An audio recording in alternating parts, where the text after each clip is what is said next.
Perkenalkan sebelumnya nama saya Ulwan Fahri, saya peneliti di IHIK, dan kali ini saya akan mengantarkan teman-teman, Bapak Ibu sekalian ke inti diskusi kita hari ini. Nah, sebelum masuk jauh ke diskusi bersama para pakar yang sudah hadir di tengah kita secara digital siang hari ini ya, kami ingin memperkenalkan dulu buat yang belum tahu dengan IHIK ya. IHIK adalah sebuah lembaga kajian humor, kepanjangannya adalah Institut Humor Indonesia Kini.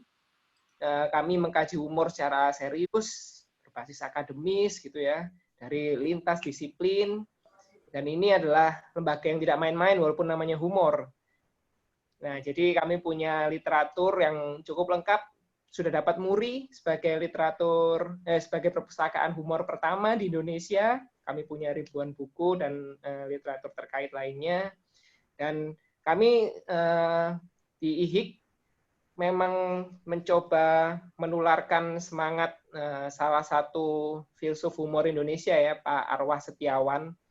Dan kebetulan di dalam waktu dekat ini kami akan mempublikasikan tulisan pemikiran karya beliau menjadi sebuah buku yang tebalnya 700 halaman nih, menarik sekali lah. Pokoknya nanti ditunggu saja karya terbaru dari IHIK.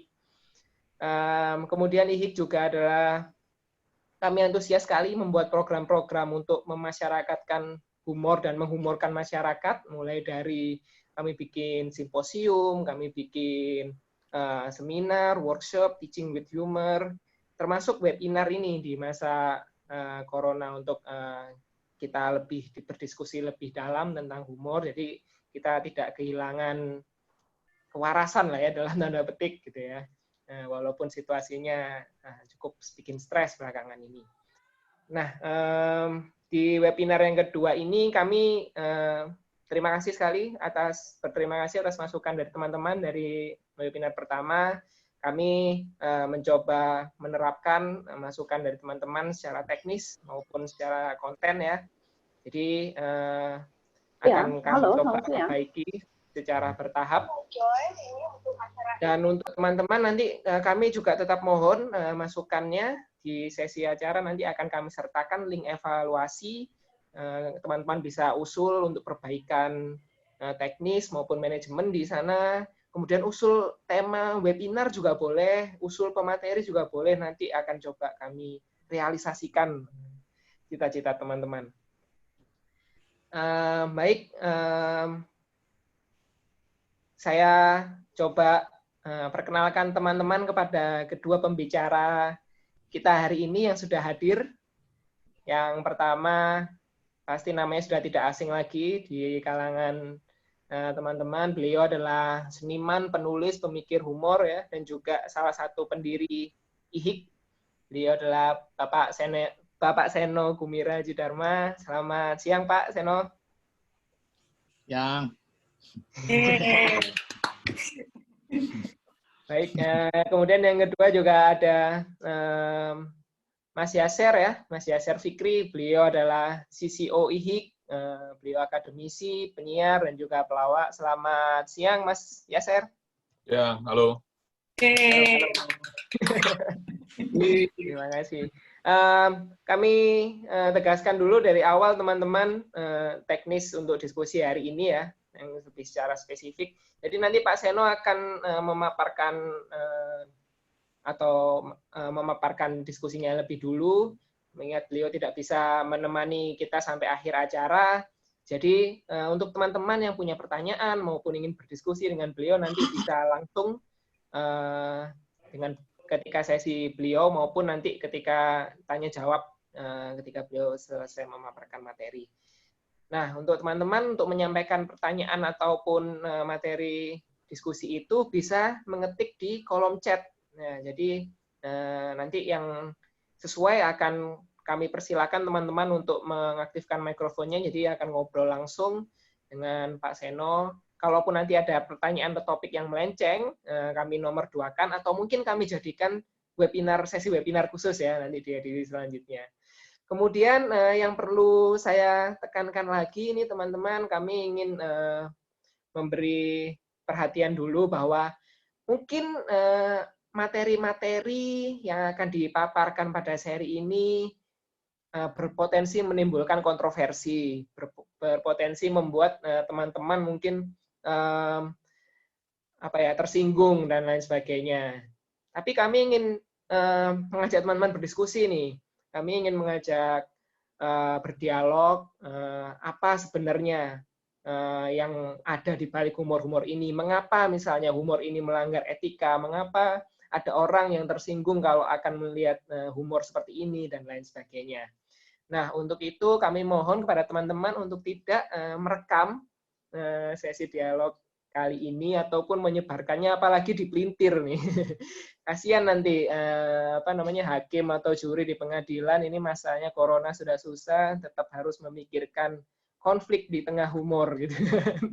Jadi sangat kurang bijak lah. Jadi kami mohon kerjasamanya dari teman-teman sekalian, biarkan forum diskusi ini hangat dan hidup di sesi ini saja gitu ya. Baik. Sebagai pengantar. Jatuh dari surga di hadapanku. Wah, ada yang nyanyi lagu Kobe Junior nih. Halo, selamat datang gitu ya. Oke, kami ingin meluruskan pendapat bahwa kenapa sih kok di tengah situasi susah seperti ini kita itu tetap harus berhumor. Justru menurut kami di tengah situasi susah kita harus tetap berhumor seperti yang sudah kita bahas sedikit di sesi pertama kemarin ya. Cuma yang perlu kami tekankan konten humornya itu seperti apa, etikanya seperti apa dan lain sebagainya. Itulah yang coba kami tularkan ya pemikiran ini. Nanti kita diskusi sama-sama tentang etika dengan teman-teman, dengan juga dua pembicara kita yang sudah hadir hari ini. Dan kami juga dari IHIK sangat netral, kami tidak terafiliasi dengan kubu politik maupun agama tertentu. Kami adalah lembaga kajian humor, kami melihat humor sebagai fenomena yang hidup dan berkembang di sekitar kita, lalu mengajak kita untuk melihat dan mendiskusikannya, memikirkannya, dan lain sebagainya. Teman-teman mungkin akan melihat humor di slide nanti ada yang tidak sesuai ya dengan pemikiran maupun kepercayaan maupun afiliasi politik dan lain sebagainya. Kami paham bahwa memang humor itu kontekstual. Semua bergantung bagaimana cara kita mengapresiasinya gitu ya. Jadi apa yang saya rasa lucu bagi teman-teman mungkin tidak, pun sebaliknya. Itu kami memahami benar perbedaan itu. Tapi kan nanti kita juga akan mendialogkan gitu. Apakah kita perlu hidup dengan gontok-gontokan ya melihat perbedaan humor ini gitu ya, atau kita nyantai saja dan lain sebagainya.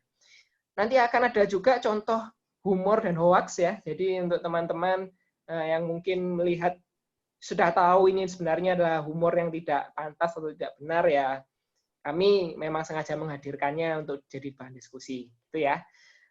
Baik, saya rasa pengantarnya cukup gitu saja. Langsung kita menuju ke pembicara kita siang hari ini kepada Bapak Seno Gumira Jidarma. Kami persilakan untuk memulai diskusi hari ini. Halo, selamat siang. Selamat siang, Pak. Iya. Ya, jadi sudah jelas saya kira ya. Jadi saya kira kalau di Indonesia itu hampir segala hal dihumorkan ya. Segala hal dihumorkan ini, gitu. Nah, kadang-kadang itu, tapi yang sangat riskan adalah jadi dalam humor itu kalau teoritis ya itu selalu pertama kita tahu butuh korban, sasaran humor, gitu. Itu satu, sasaran humor, ya. Dan dalam satu teori yang disebut superiority teori, gitu, ya, teori superioritas gitu, atau teori penghinaan, itu bahwa yang sasaran itu lebih sering daripada tidak itu mesti direndahkan dulu gitu. Nah, direndahkan gitu. Ya, apakah ya itu kadang-kadang bisa keterlaluan meskipun sangat umum, cacat tubuh atau perbedaan tubuh gitu ya. atau kadang-kadang begitu, ya, ya bisa ras, bisa macam-macam deh, gitu. Nah, jadi disebut oleh Freud itu humor mengandung unsur agresi. Nah, itu kan agresi. Itu. Tapi dengan berbagai kondisi seperti itu, humor itu menolong, terutama kelompok yang terbawahkan, ya. Terbawahkan itu artinya dia minoritas, tertindas, gitu.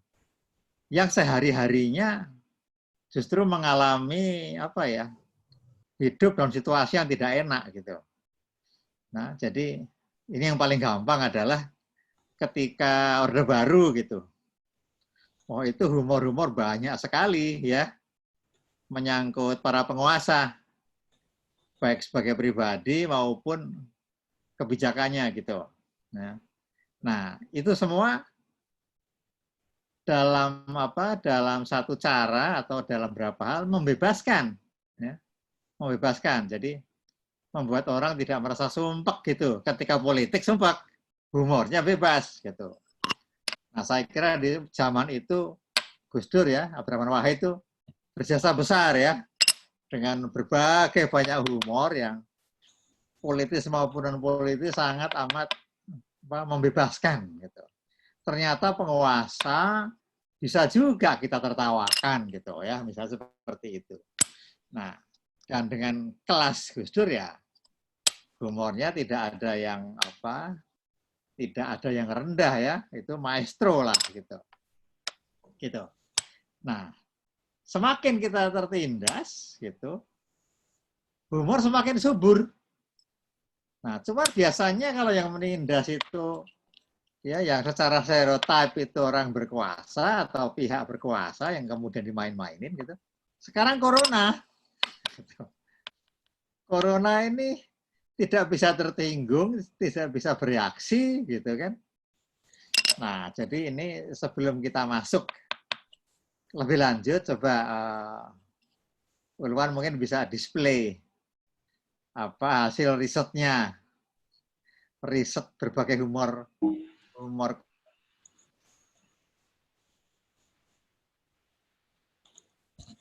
coronaran itu. Nanti kita ya. Okay. Yang masih memiliki kewajiban untuk pergi keluar rumah, mohon hati-hati, kesehatannya dijaga. Dan untuk teman-teman yang masih suka bilang, latang, santai aja, nyawa kita di tangan Tuhan, wet paman boboho. Kalau emang itu prinsip ente, lu jongkok tengah jalan tol sambil bilang, nyawa kita di tangan Tuhan. Kalau nggak dicipokin Nova, lu. Emang nyawa kita di tangan Tuhan, cuma kan harus usaha kitanya. Ada ikhtiar sebelum tawakal. Nah, makanya lu pas pelajaran agama jangan main kiu-kiu, lu kagak masuk di kepala lu. Tapi gue gak apa-apa Tang kalau meninggal. Ya gue juga gak apa-apa kalau lu meninggal. Asal lu meninggal jasad lu nguap begitu, ngilang lah. Lu meninggal karena ngeremehin corona, yang lain bisa kena. Yang mandiin lu, yang nguburin lu. Orang catering di tahlilan lu kena. Ya Allah, jahat banget lu. Ini gak ngerti apa-apa, lu cuma ngebungkusin lemper doang. Kena. Beda cerita kalau lu udah waspada. Pasti ada penanganannya. Kita juga kalau diarahin buat social distancing, yang bisa ngikutin, ya nurut, tolong. Ada orang batuk, udah ngindarin tuh. Jangan ada yang batuk, lu tegur, batuk baji. Ya, lu kena corona lu.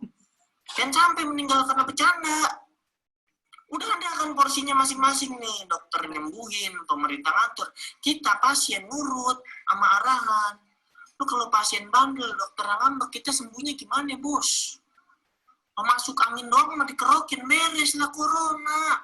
Dikerokin dan ngerokin ikut corona juga. Beda corona mah. Biar kata gejalanya batuk-batuk nih, lu minumin obat batuknya bingung. Ya Allah, ini bukan job desk gue ini. Obat batuknya kena corona dulu. Udah di rumah dulu. Liburan nanti mah bisa. Lu nggak ke mall sekarang tuh nggak bakal, itu mall nggak bakal berubah jadi kantin, enggak. Lu nggak ke puncak sekarang juga puncak nggak bakal jadi pendek. Kita kalau ke sana lanjak juga. Ayo mari kita sama-sama lawan corona. Ini corona didimin lama-lama ngelunjak nih. Ini corona kalau bentukan orang udah gue kelepak dari dulu nih.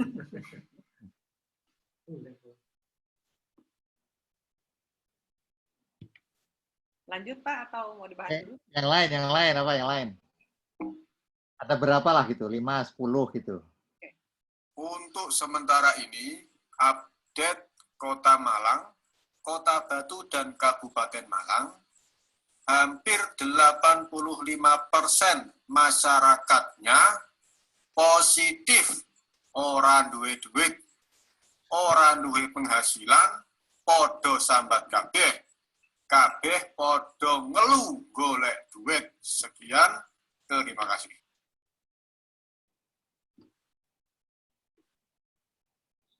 Ya, yang lain. Ini gambar ya. Bentar. Yang gambar tadi dari mana? Yang ini. Ini di mana ya? Ini di Amerika, Pak. Atau dia ini Photoshop? Enggak. Enggak, Pak.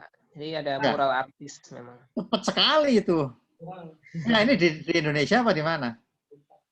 di Di Amerika. luar, Pak.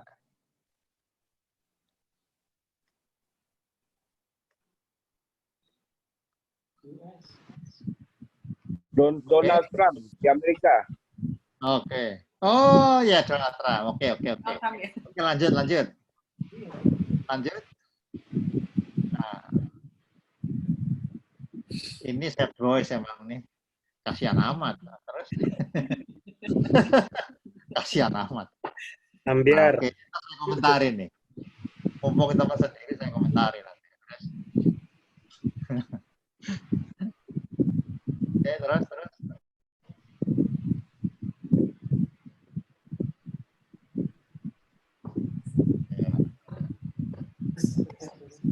Saya kira ini termasuk mengorbankan ya. Iya. Termasuk mengorbankan ini. Tuh. Kayaknya dianggap lucu aja orang mati. Iya. Oke, yang ini. Nah, saya kira ini penting ya. Ini penting ini. Ya. Karena ini menyadarkan orang, ya kan? Hidup dia kayak apa? Itu. Ini saya tuh pengen ini menyadarkan, ya. Seperti orang bernazar lah. Kalau saya selamat dari corona, gitu kan? Gitu. Ya. Atau yang udah kena corona, nggak mati ya, dia sembuh, gitu. Nah, dia ini kan nyawa saringan sudah nih, gitu loh. Ya, tidak ada lain kecuali harus konstruktif positif aja nih, harus berguna hidupnya, kalau enggak ngapain gitu. Nah, sebetulnya ini kan sama kayak orang vegetarian, bukan karena ini ya, bukan karena enggak doyan daging gitu, ya, tapi ideologis gitu, ya kan? Kenapa kita mesti apa?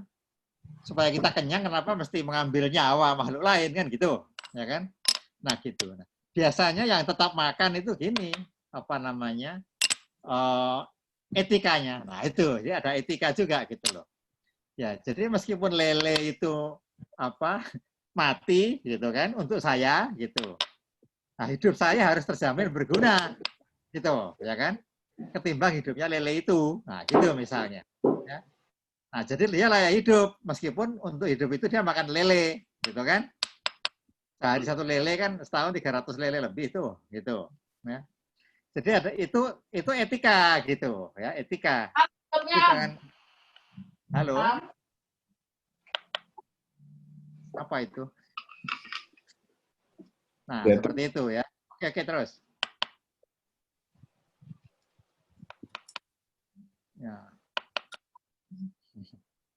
Ya ini apa ya? Ini kalau teori humor yang disebut incongruity ya, mengandalkan keanehan, keganjilan gitu. Ya. Gini, nah ini kan bisa yang ganjil itu yang lucu karena ganjil dan yang ganjil itu yang tidak umum. Ya kali ini tidak umum adalah soal apa yang aneh-aneh itu gitu ya gitu. Ini misalnya tampang dia entah kayak apa itu gitu kan. Itu jadi memodalkan lucu karena aneh gitu. Rupa-rupanya corona ini menimbulkan situasi aneh memang di mana-mana gitu. Nah, oke.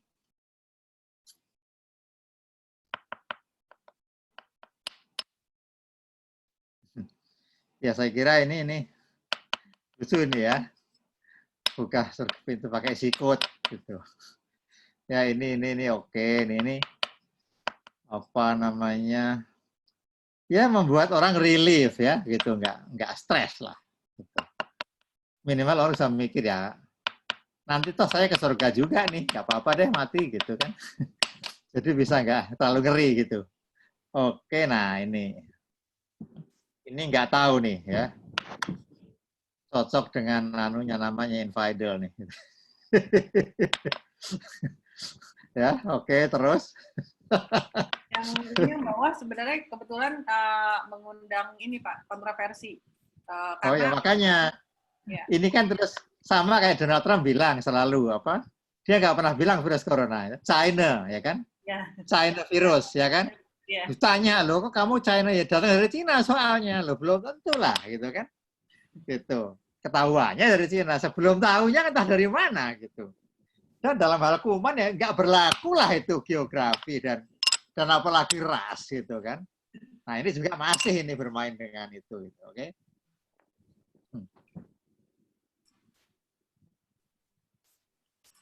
Nah saya nggak ngikutin ini, yang ini.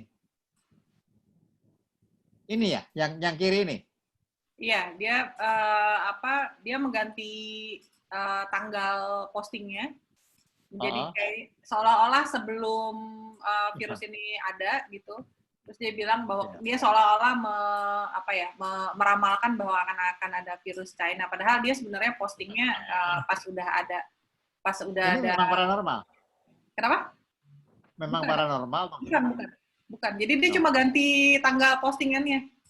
Si Eka Praseeni. Enggak, orangnya nih, tokoh ini dia tokoh apa atau dia bukan siapa-siapa. Oh, tamat. Tapi ditangkap ya? Tapi ditangkap karena dianggapnya prank. Ya itu bagus loh. Ya, bagus ini. Ya itu pelajaran ya. Ya. Nggak sembarangan dengan medsos ini. Oke? Ya ini lucu. Jadi lucu ya. Saya kira ini nggak bermasalah lah ini. Oke? Terus? Kasihan nanti kalau udah gede ada bulian. Oke. Ini humor yang dikeluarkan oleh pejabat kita. Ya. Ya, dan dari luar juga. Ya.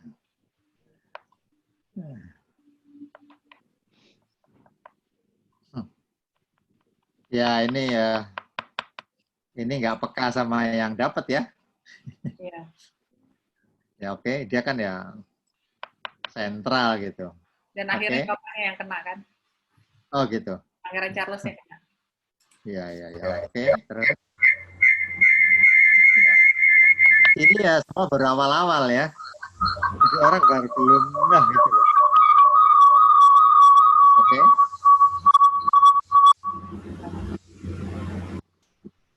Ini tergolong mengajak diri sendiri kali tadi ya, nasi kuning itu ya. Yang ini ngajak diri sendiri. Ya, gitu. Sebelum beliau kena mungkin. Ya, oke. Terus?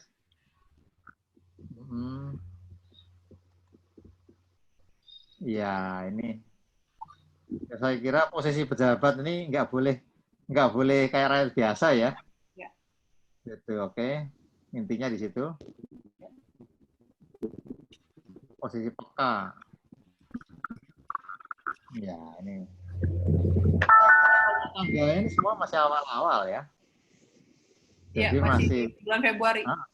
Belum mengerti betapa seriusnya ini. Ya. Dan kita lihat sekarang ya, bagaimana soal virus ini dipinjam untuk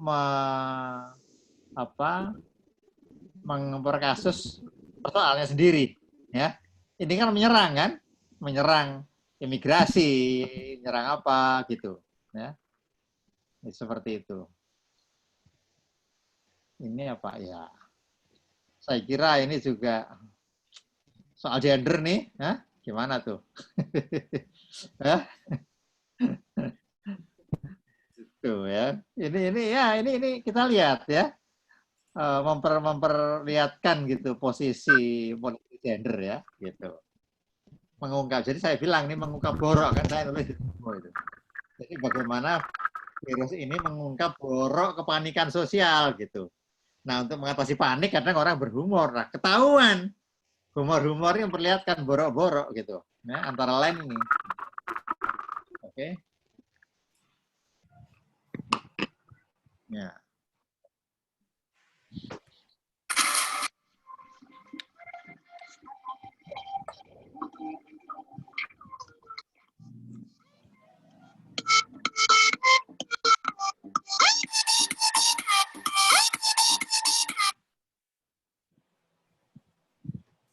Mandek kenapa tuh? Emang udah habis. Emang cuma segitu videonya. Ya, ini musiknya gitu. Iya. Oke, ini ya ini nggak jelas ini. Ini Pak, apa? Itu babi ngepet, Pak. Ngepet ya. Oh ya oke. Lilin. Work from home. Oke. Ya semua guna-guna dari rumah ya. Iya. Oke. Nah, ini lucu. Ini sehat, gitu kan? Ini ya kalau kreatif kan bisa bayangin kalau apa situasi ini permanen gimana nih? Semua jadi kenyataan loh itu, ya kan? Ya, kenapa nggak permanen? Ya kan? Mau disiplinnya nggak ada.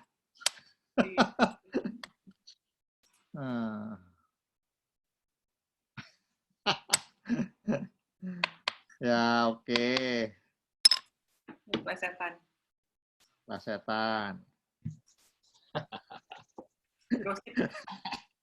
Ini kontekstualitas ya yang paling ujung ini. Tanpa corona ngambil distancing-nya, ya kan? Ngambil distancing-nya gitu. Oke.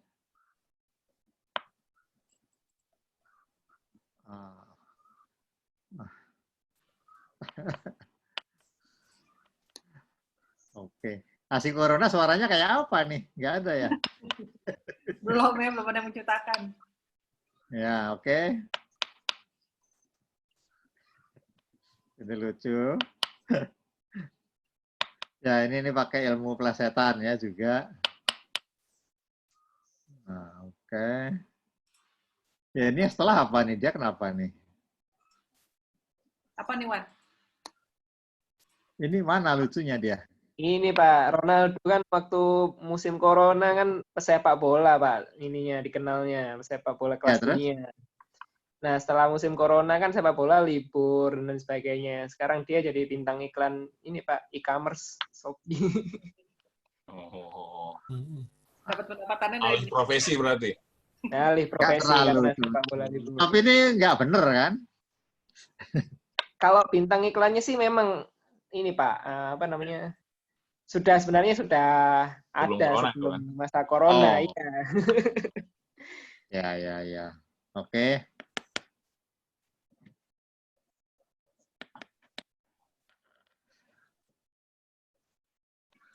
Ya ini kenapa nih? Siapa ini orang nih?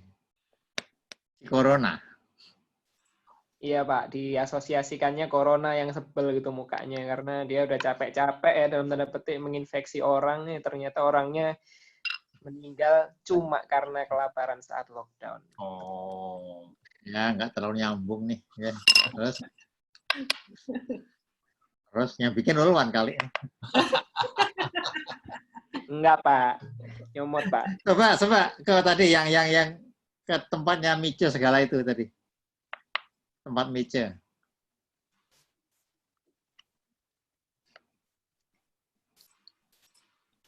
Terus ya ini ya.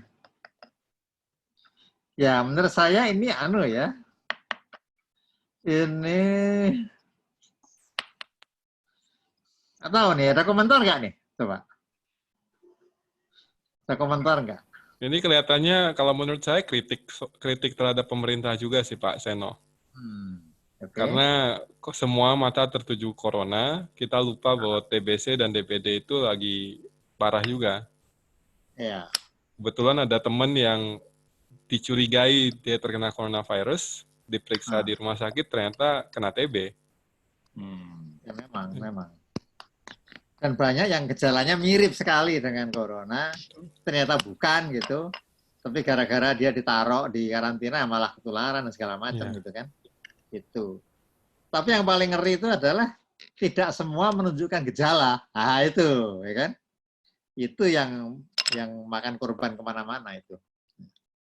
Ya ada komentar lain ini, teman-teman? Coba yang belum saya komentari setelah ini. Sebelum ini tadi kan belum dikomentari semua itu. Ini?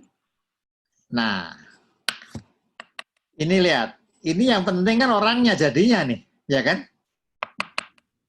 Ya kan? Dia jadi politis gitu loh ini. Jadi seksis. Politik gender. Iya. Jadi seksis. Patah hati ya kayak gini.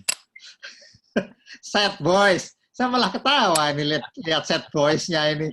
Kasihan bener. Sad boys. Kalau gitu kasihan Ulwan dong, Pak. Sad boys ya. Gitu. Jadi kita lihat sekarang ini ya dimensinya gitu ya, dimensinya dan begitu luasnya gitu ya, nggak hanya dua arah gitu. Oke. Sebelum ini.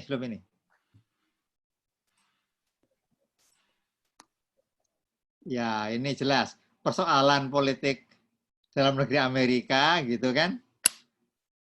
Masuk ke sini, ya sudah.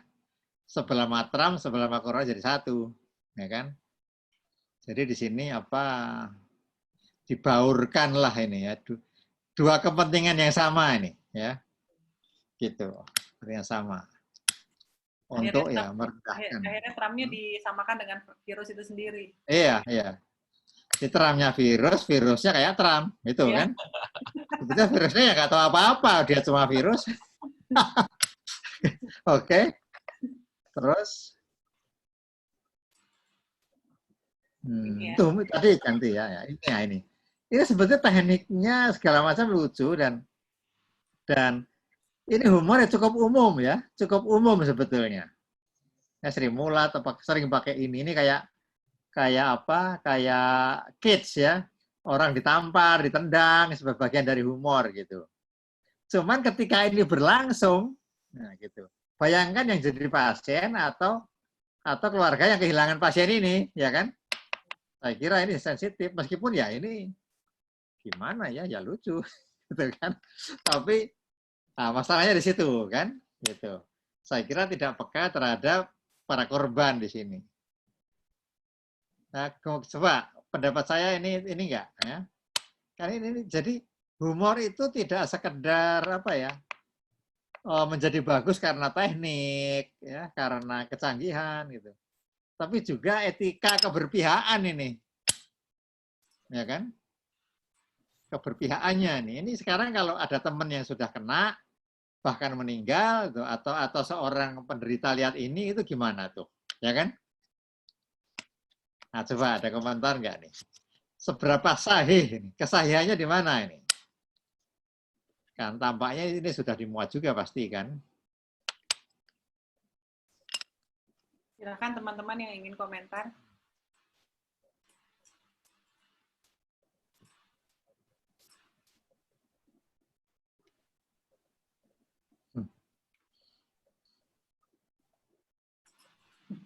Selamat siang.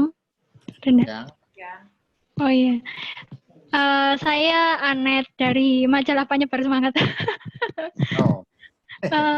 Ini sih saya setuju sih kalau misalnya yang mungkin yang komik yang ada korbannya tadi itu mungkin insensitif ya untuk sebagian orang gitu. Saya sih merasanya kalau apa sih bedanya dulu sama sekarang, mungkin komik-komik atau humor-humor setega itu sebenarnya dari dulu ya sudah ada. Cuma permasalahannya kan sekarang ruang-ruang itu lebih terbuka karena ada teknologi komunikasi, ada internet, ada media sosial. Jadi kadang mungkin sebenarnya dari dulu ya komik-komik ini sudah ada, dan komik-komik yang jahat-jahat, yang tega-tega itu juga banyak. Cuma hanya di lingkup-lingkup tertentu aja, di lingkungan sosial tertentu yang mungkin tidak akan membuat komik itu tersebar ke tempat lain. Tapi kan sekarang dengan adanya ruang-ruang yang lebih terbuka, akhirnya bahkan misalnya saya punya keluarga yang nauzubillah jadi korbannya corona gitu. Terus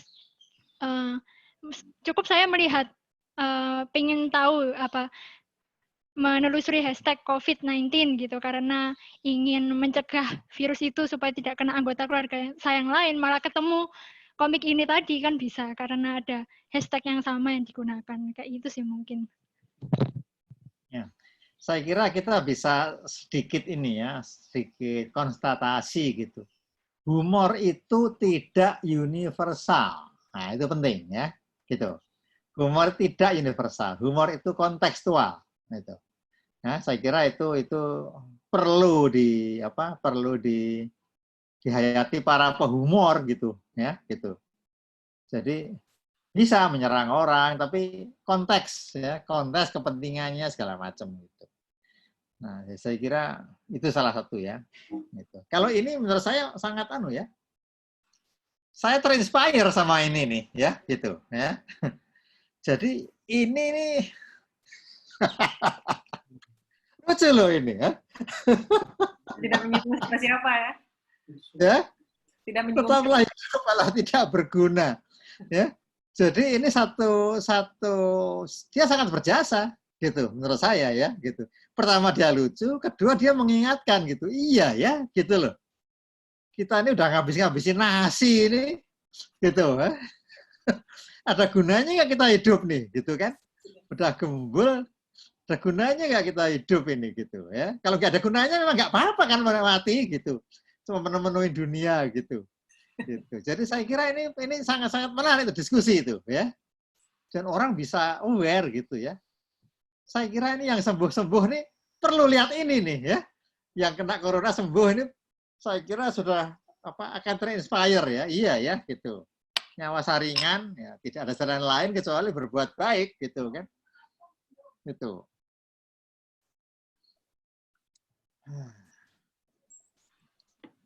Oke, gitu. Yasar ngomong dulu ya. Ini ada beberapa pertanyaan sebenarnya. Hujan mau ambil jemuran dulu. Oke, Pak. Ya kalau lihat dari sini sih menarik sebenarnya pada saat udah hindari corona tetaplah hidup walau nggak berguna. Ya benar tadi Pak Seno bilang ini sebenarnya saringan hidup ketika orang udah sembuh terus lo mau ngapain kalau sembuh? Kalau mati ya mati selesai udah. Tapi kalau sembuh terus lo berubah apa enggak jadi orang bener apa enggak gitu loh. Mungkin ini peringatan dari Tuhan juga buat orang-orang yang udah di rumah kan, kemudian ngerasa sakit, nggak bisa minta bantuan terlalu banyak. Tapi ketika hidup, lu mau ngapain? Apa yang bisa dilakukan setelah hidup gitu loh. Ini peringatan buat banyak orang, nggak cuma buat yang sakit sebenarnya sih. Pada saat dia udah lewat masa-masa ini, yakin nggak akan kena penyakit yang lain. Karena tadi kan si Michi juga bilang, ada DBD, ada TBC, ada Krakatau, ada Gunung Salak. Kalau ini kelar, emang dikira nggak ada yang lain lagi bakal timbul. Ini mungkin sebagian kecil dari yang lain sebenarnya gitu. Gitu, kalau kata saya. Gitu. Mas Yasir, ini ada beberapa yang sudah ngasih komentar atau pertanyaan nih. Boleh dibacain ya? Boleh. Boleh, ini dari Mas Steve No Jobs. Wah, ini pengangguran beneran atau cuma namanya aja nih, Mas Steve? Mas Steve ada di sini? Ada. Nah, ini ngangguran karena corona atau sebelum corona udah nganggur nih? Just komedi. Oh, oke. Gimana nih Mas ceritanya kan punya pertanyaan atau keresahan? Nah. Bentar. Bentar ya. Ya, silakan Mas Steve No Jobs. Luar biasa namanya. Oh, jadi gini, Mas. Ya. Mas siapa, Mas? Mas Yasir ya? Yasir, ya Mas. Kalau misalnya, kan nih adalah dari temen yang meninggal gara-gara corona. Gimana cara dia menghibur diri sedangkan masyarakat sekitar kayak beri kesan negatif lah, stigma negatif ke dia. Itu gimana ya? Karena under pressure Ya, jatuhnya. betul Mas. Jadi gini, saya juga sering berapa kali baca bahwa ternyata pada saat ada keluarga yang meninggal akibat corona, bebannya itu nggak cuma di pasien, karena pasien Iya, betul. selesai udah.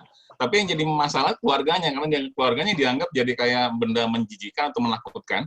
Ketika dia datang ke kumpulan orang atau dia keluar pun orang udah menangis sinis gitu loh.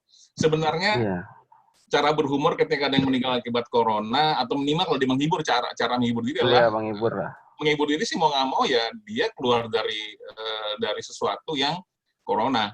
Contoh yang paling gampang gini lah, Mas ya. Di webinar kemarin Pak Dhani udah bilang bahwa dia sempat stres ya gara-gara tiap hari lihat berita dan di sini semuanya corona ya. Dan dia sampai ke rumah sakit 2 kali untuk tes COVID-19. Hasilnya negatif dan kata dokter dia kena serangan panik ya.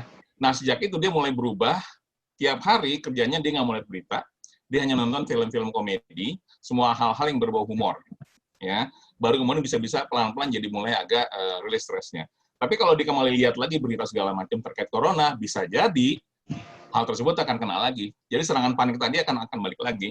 Jadi kalau saya bilang yang paling enak adalah yang paling bagus adalah ya mungkin dia nggak akan bisa keluar dari lingkungan itu, tetapi minimal dengan modal kuota atau modal televisi, coba dia lihat hal-hal yang tidak ada kaitan sama sekali dengan COVID-19.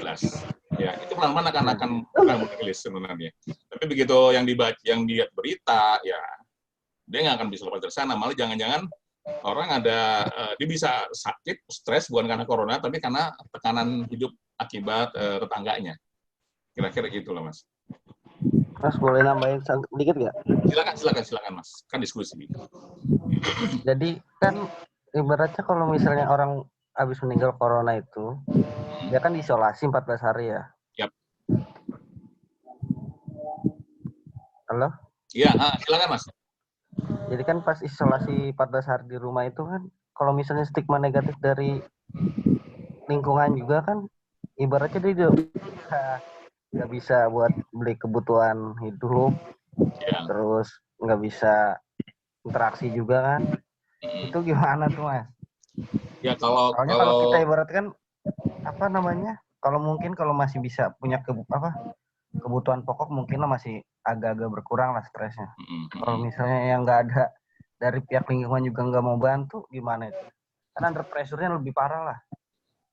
Kalau saya sih kalau itu saya akan bilang tanggung jawab itu Mas, karena itu kaitan dengan lingkungan ya. Kalau saya kan lebih kepada orangnya, gimana dia mau menghibur diri. Tapi kalau ada pressure lingkungan, saya sih lihat ya mau nggak mau ketua lingkungannya yang harus berperan banyak di situ gitu loh Mas. Kalau secara pribadi, kalau saya hanya saran kepada si korbannya adalah ya berusaha untuk menghibur diri.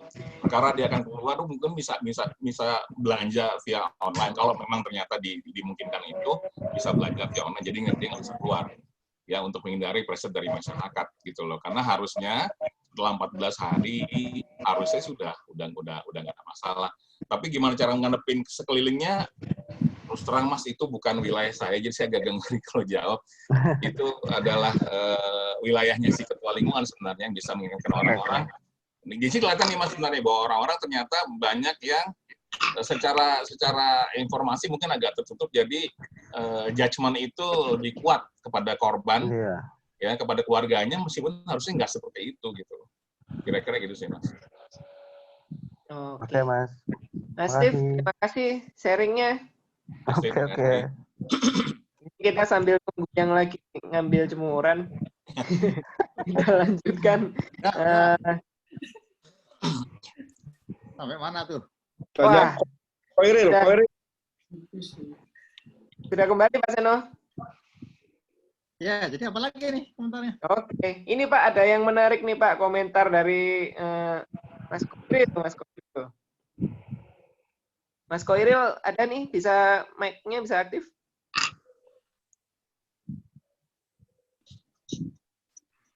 Mas Koiril, halo?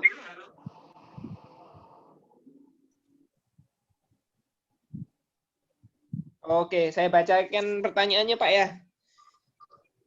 Jadi dari berbagai diskusi etik tentang humor yang seperti Pak Seno bilang soal keberpihakan, ada satu perspektif yang menyebut bahwa si komik menjadi sah karena ia juga mengalami, karena ia juga korban.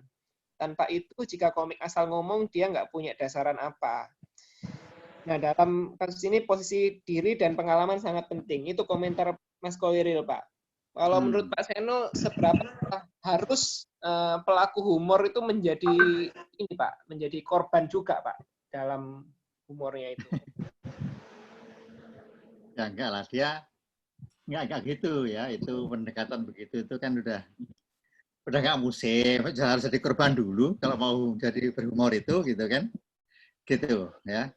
Tapi memang saya mau cari contoh lain ya. Jadi Art Buchwald ya, Art Buchwald itu humoris paling terkenal ya gitu. Nah, dia itu bikin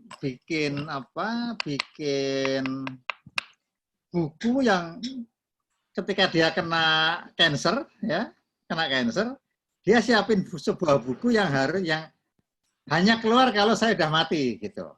Ya, gitu. Jadi dia berhumor dengan penyakitnya ini gitu ya. Nah, itu apa namanya? Kita lihat bahwa kita tahu lah kanker itu menderita, sakit gitu ya. Tapi dia dengan humor tuh merasa membuatnya mampu menerima gitu loh, ya. Mampu menerima dan dia tidak sudi menderita oleh kanker ini gitu. Ya, itu ada bukunya yang terakhir keluar setelah dia ini. Sehingga dia wawancara orang-orang, dan dia bilang ini terbit setelah aku mati nih, gitu ya, gitu. Seperti itu.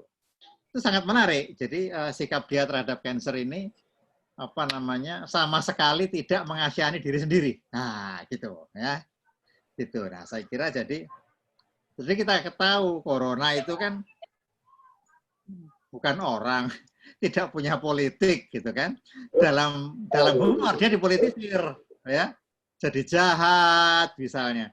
Tidak ada corona yang baik gitu kan. Nggak tahu ada 1-2 kayaknya tuh. Nah, kita lihat bagaimana ada beban makna politis manusia yang dibebankan pada corona ini dikasih gitu ya. Kembali ke urusan manusia juga gitu. Nah, saya kira kalau kita antara humor dan setengah terapi gitu ya, itu kan harus mengurangi penderitaan ya, mengurangi penderitaan. Jadi kita nggak ngomong sama yang belum kena, ngomong sama yang sudah kena gitu. Saya kira mereka yang paling memerlukan ini. Ya, saya nggak tahu apakah masih bisa dengar atau bagaimana ya gitu. Nah, ini Art Buchwald itu bisa dicontoh ya. Kebetulan diri dia sendiri, gitu kan. Nah, ini lebih susah nih, gitu kan, atas nama mereka ini gitu. Halo? Saya menanggapi ya. Tadi yang saya maksud dengan pengalaman, berdasar pada pengalaman atau dirinya sebagai korban itu bukan mengasihani diri atau berhumor dengan kelemahannya dia, tapi kita bisa ngomong atau bisa berkomedi karena berbasis pada pengalaman kita gitu loh. Contohnya ada komedian Amerika namanya Dave Chappelle, dia itu pernah disindir oleh media, dia tidak sensitif atau menyudutkan LGBT gitu. Terus dia bikin stand up di sesi berikutnya, kalau dia menceritakan pengalaman hidupnya yang berkaitan dengan itu, atau bahkan dia pernah disebut tidak sensitif dengan orang-orang Asia, padahal istrinya sendiri adalah orang Asia kayak gitu. Nah, yang saya maksud kayak gitu. Jadi korban di sini intinya posisinya dia yang mengalami gitu loh. Misalkan ketika saya ngelawak soal Cina misalkan, saya nggak pernah bersentuhan atau peka terhadap isu-isu itu, maka saya diragukan. Lawakan saya jadi nggak sah gitu. Makanya saya jadi dihujat dan sebagainya. Oke. Nah, yang saya maksud kayak gitu. Oke, menarik. Jadi Mas Koiril pesan bahwa jokes itu kalau terlalu dalam itu bukan berarti bisa berarti malah yang bikin jokes itu karena tahu sedalam itu gitu Mas ya. Ya artinya ada punya ground yang berdasar pada pengalamannya sendiri, apa yang dia lihat, rasakan, nggak ngada-ngada gitu. Oke. Jadi Ini mirip yang bikin imbauan hindari corona tetaplah hidup walau tidak berguna ini kayaknya tidak berguna juga ini dia. Makanya dia bisa masuk ke filosofis itu ya. Ini mungkin nyambung Wan dengan pertanyaan yang Indonesia Timur ya, cuman agak sedikit beda dia. Maksudnya jadi seakan-akan orang-orang yang membawakan humor Indonesia Timur jadi apa? Malah dia diserang gitu loh. Coba itu mungkin bisa ditanyakan ke Pak Senowan. Oke. Mas Fatih ada di sini? Ada. Halo Mas Fatih. Halo. Oh, boleh sharing dong ininya tentang tema yang dikomentarkan ini tadi. Oh ya, ini soal apa tadi? Bahwa humor itu minoritas dan semakin tertindas maka humor itu semakin subur gitu. Nah, di Indonesia kan banyak komik timur. Ya. Materi-materinya soal ketertinggalan kebanyakan ya. Misalnya Abdur, Mamat, Ari Kriting gitu. Saya rasa mereka dengan stand up comedy untuk menghilangkan stereotip bahwa orang timur itu jahat-jahat. Jadi mereka lewat komedi gitu, menghibur. Jadi orang timur juga menghibur gitu kan. Nah, tapi saya beberapa kali dapat gitu, ada beberapa komentar dari orang timur sendiri yang bilang, wah ini memanfaatkan ketertinggalan timur sebagai materinya gitu. Oke. Nah, kemudian ini baru seminggu yang lalu dapat komentar lagi. Ada juga yang bilang kalau ngomongin soal ketertinggalan, jadi masyarakat Indonesia tuh taunya Indonesia Timur yang tertinggal gitu. Padahal kan banyak hal-hal positif yang bisa diangkat. Nah itu yang orang-orang yang berkomentar gitu. Okay. Kalau yang saya tahu dari komedi itu kan, di stand up komedi itu materi itu berdasarkan pengalaman dan keresahan gitu. Keresahan tuh emosi yang negatif. Jadi saya rasa Bang Mamat, Bang Abdur, Bang Ari mereka berstand up komedi ya, itu berdasarkan pengalaman mereka dan apa yang menjadi keresahan mereka gitu. Dan komedi selalu, dan hal-hal yang negatif tentu akan lebih lucu daripada untuk membahas hal-hal yang positif saya rasa. Ya. Oke. Kemudian muncul juga ini dia bilang yang sampaikan itu tidak sesuai dengan yang ada gitu. Misalnya materinya Bang Abdur yang soal di timur itu main bola sampai sore, itu berhenti kalau sampai ada baku pukul, itu baru berhenti. Nah itu menurut dia itu tidak semua di timur tuh kayak gitu. Padahal kalau dibedah ini bagian dari hiperbola saya rasa, karena hiperbola. Jadi dan timur kan identiknya dengan baku pukul, jadi dihiperbolakan dengan baku pukul. Nah di luar sana, bahkan dari timur sendiri ada beberapa orang yang beranggapan seperti itu. Jadi gimana tuh? Oke. Karena ini Pak Seno juga masih, tadi kan udah ngambil jemuran nih, kayaknya lagi ngelipet jemurannya juga kayaknya nih ya. Jadi Mas Yaser, boleh dibantu sharing Mas? Oke, Mas siapa tadi? Sorry, maaf namanya? Mas Pati ya? Iya. Mas Pati, kebetulan saya juga dari timur. Meskipun tidak lahir di timur, saya lahirnya di Jakarta. Tapi saya tahu di tempat asal bapak dan ibu saya itu di Maluku Tengah, nama pulaunya Banda Neira, itu sama sekali nggak tertinggal karena udah jadi udah jadi wilayah turis gitu ya. Benar, nggak semua wilayah Indonesia tertinggal. Tapi apakah kita bisa ngangkat hal-hal yang positif untuk jadi materi humor? Bisa, tapi mungkin nggak terlalu tertarik. Sama ketika kita lihat berita yang bilang bahwa bad news is a good news. Jadi semakin busuk berita, semakin enak nontonnya itu. Nah, semakin tertindas si komikanya, semakin lucu sebenarnya. Sama ketika saya juga berusaha mengorbankan diri saya sendiri sebagai orang yang tidak punya pinggang dan tidak punya rambut gitu loh. Bahwa hal itu biasa-biasa aja, ya. Karena memang orang lebih nangkep materi-materi memang seperti itu. Tapi apakah bisa lihat dari hal-hal yang lebih positif? Sangat mungkin. Cuma memang kita lihat kalau mau jujur, agak jarang tuh ada komika dari timur yang ngangkat masalah-masalah hal positif. Kenapa Abdur ngangkat seperti? Karena memang nilainya seperti itu kalau saya rasa ya. Atau yang lain lagi. Atau Ari Kriting ya mungkin memang nilainya seperti itu. Saya sendiri ketika ditanya sama om saya dari Maluku, kamu kerja apa sekarang? Saya jadi dosen. Hah? Bisa jadi dosen? Ya bisa, emang nggak boleh apa saya bilang gitu kan. Karena pas stigmanya memang nggak boleh di sana, nggak boleh gitu. Kesannya seperti itu, padahal nggak selalu. Ya. Dan buat saya sekarang banyak kok orang-orang dari timur yang tidak hanya berkutat di industri yang itu-itu aja gitu loh. Banyak kok industri-industri lain. Ya. Jadi kalau ditanya apakah mungkin, sangat mungkin angkat dari hal-hal yang positif. Tapi apakah menarik? Ya menarik. Cuman akan jauh lebih menarik kalau angkat yang negatif sebenarnya. Ya, satu itu. Kedua adalah humor kan kayak tadi Pak Seno bilang adalah bentuk perlawanan sebenarnya. Ketika di Jawa dan di Timur ada perbedaan, ya pasti mereka akan menyuarakan ketidakadilan. Ya, itu bentuk-bentuk perlawanan. Semakin tertindas, semakin melawan. Lewat apa? Lewat hal-hal seperti tadi. Sama ketika waktu Abdur masuk ke UMN Muhammadiyah Malang kalau nggak salah ya. Iya kan ya? Iya, betul ya. Dan ketika dia sana, dia stand up di depan rektornya, dia bilang dia masuk sana bukan karena kenapa-napa, karena kampusnya ada liftnya.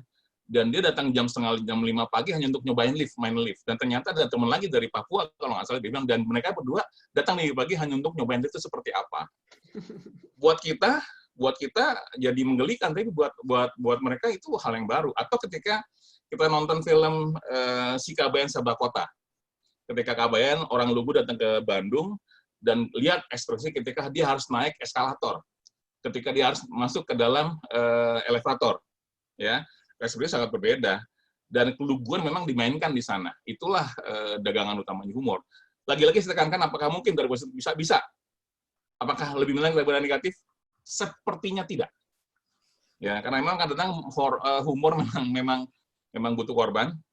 Dan saya terbiasa mengorbankan diri saya sendiri demi untuk memancing hal-hal yang berbau menggelikan. Kira-kira gitu, Mas Fatih. Tapi kalau Mas Fatih nggak setuju, silakan, Mas. Saya terbuka untuk diskusi. Mas Yaser? Pak Seto? Mas Yaser? Ya. Tadi katanya Anda nggak punya pinggang, terus kalau pakai ikat pinggang di mana ya? Nah, makanya ukurannya khusus biasanya. Ukurannya khusus.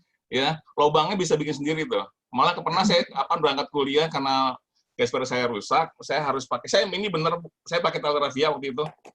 Ya, supaya nggak melorot, dan bajunya saya keluar. Karena saya kuliah di perhotelan, saya bilang, ya Sir, kalau Anda bajunya nggak dimasukin ke dalam celana, Anda nggak boleh kuliah. Ya saya pulang.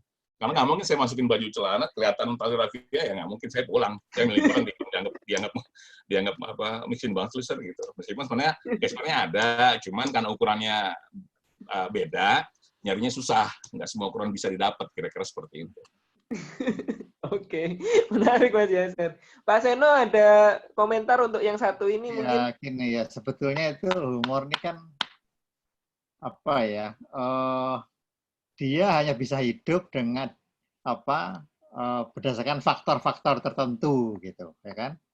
Jadi kalau Sri Mulat melawak gitu kan di Surabaya memang tidak pernah ada masalah meskipun di situ ada unsur penghinaan, pengerendahan, serangan gitu kan. Tapi kita bisa lihat, kita ngelihat humor sebagai apa? Dia kebudayaan kan gitu, ya. Kebudayaan tuh aktif sifatnya, dia berfungsi aktif gitu. Ya. Jadi ya dia akan digunakan untuk menyerang baik kelompok tertindas ke penguasa atau ke yang menindas gitu, maupun oleh kelompok dominan ini gitu. Jadi sama seperti kehidupan aja, seperti politik aja gitu. bagaimana kayak politik lah gitu kan. Sebenarnya politik diperlukan gitu kan sebagai suatu game gitu. Tapi kalau sudah ngangkat kursi dilempar ke lawan debat kan sudah ya tidak seperti itu maksudnya gitu. Nah, seperti itu. Ya, demokrasi juga suatu game gitu ya. Ya sekarang pakai milih lah aturannya begini gitu kan. Tapi pengalaman kita game yang begitu serius ini dijamin ini sudah benar demokratis gitu kan. Kalau yang banyak yang menang itu adil lah gitu. Nah, pengalaman kita kan sudah benar yang banyak yang menang, tapi kok nggak adil rasanya ya, gitu kan? Nah, karena faktornya tidak hanya satu gitu, tidak hanya banyak menang itu sah gitu. Humor juga gitu. Apakah faktor lucu itu sudah sah? Enggak. Jadi sangat sangat selalu terbuka untuk diskusi gitu. Makanya konteks itu jadi sangat penting. Kapan kita berhumor gitu, ya kan? Saya ingat ya, kalau layat layat ya, kepelayatan gitu, orang kematian gitu, itu tidak pernah kurang-kurangnya orang berhumor di situ, ya kan? Ataukah karena teman-teman lama ketemu lagi?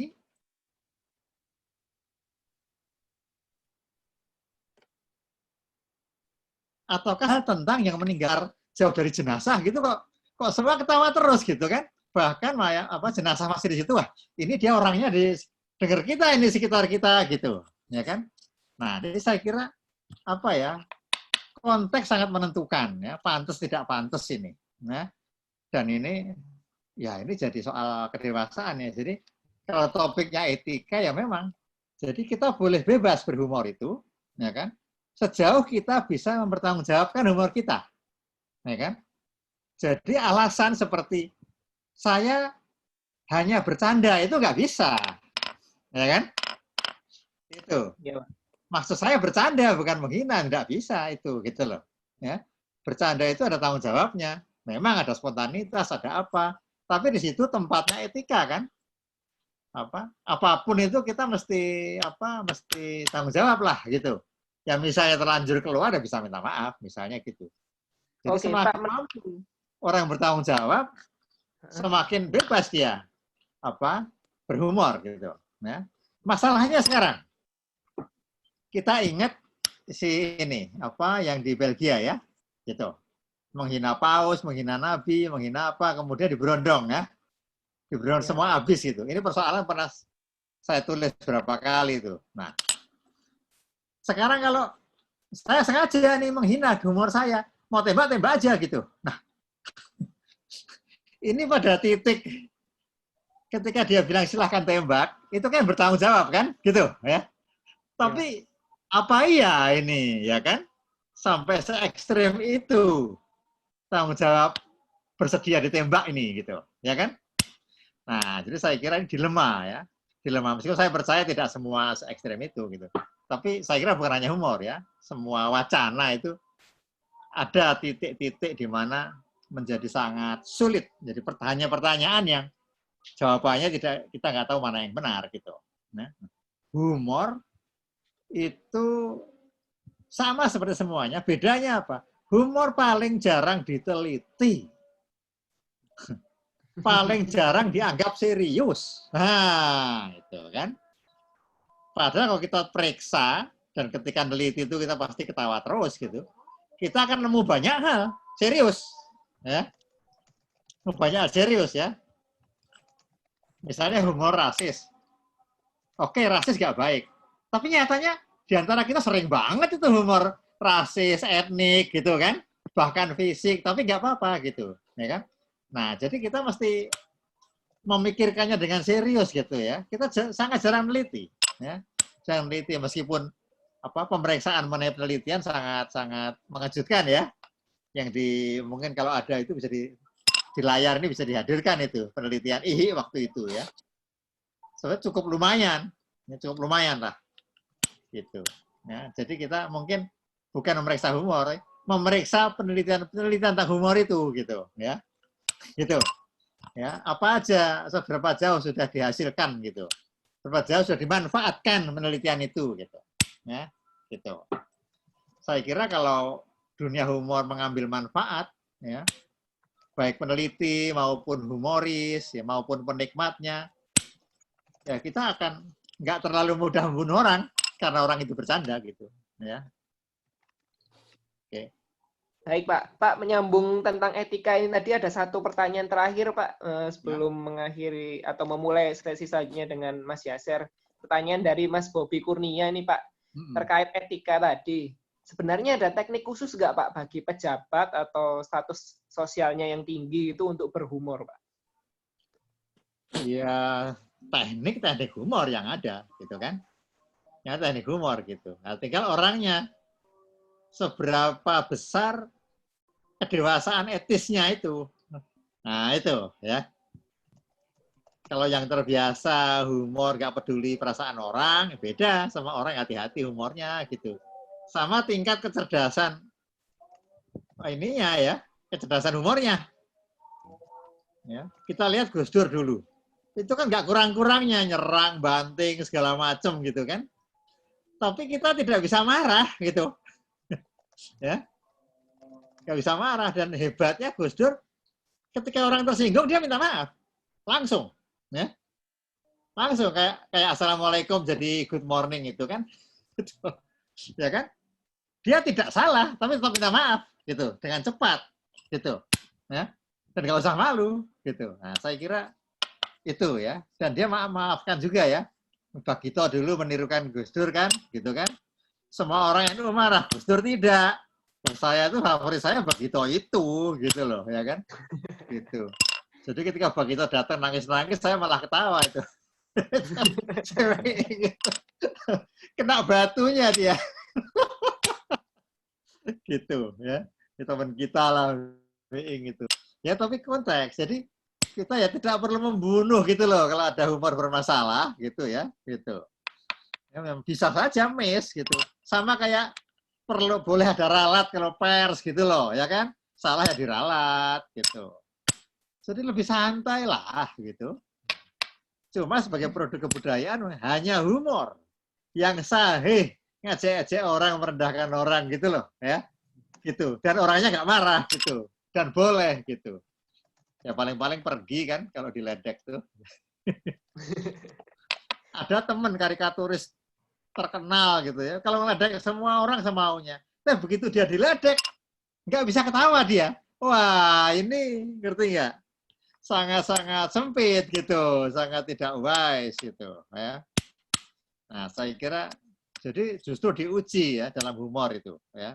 Seberapa jauh dia itu bertanggung jawab terhadap lingkungan gitu, terhadap secara sosial, secara etis gitu. Baik, terima kasih banyak Pak Seno sudah berkenan sharing panjang menjawab pertanyaan dari kami. Kami lanjut ke sesi selanjutnya ya Pak dengan Mas Yaser.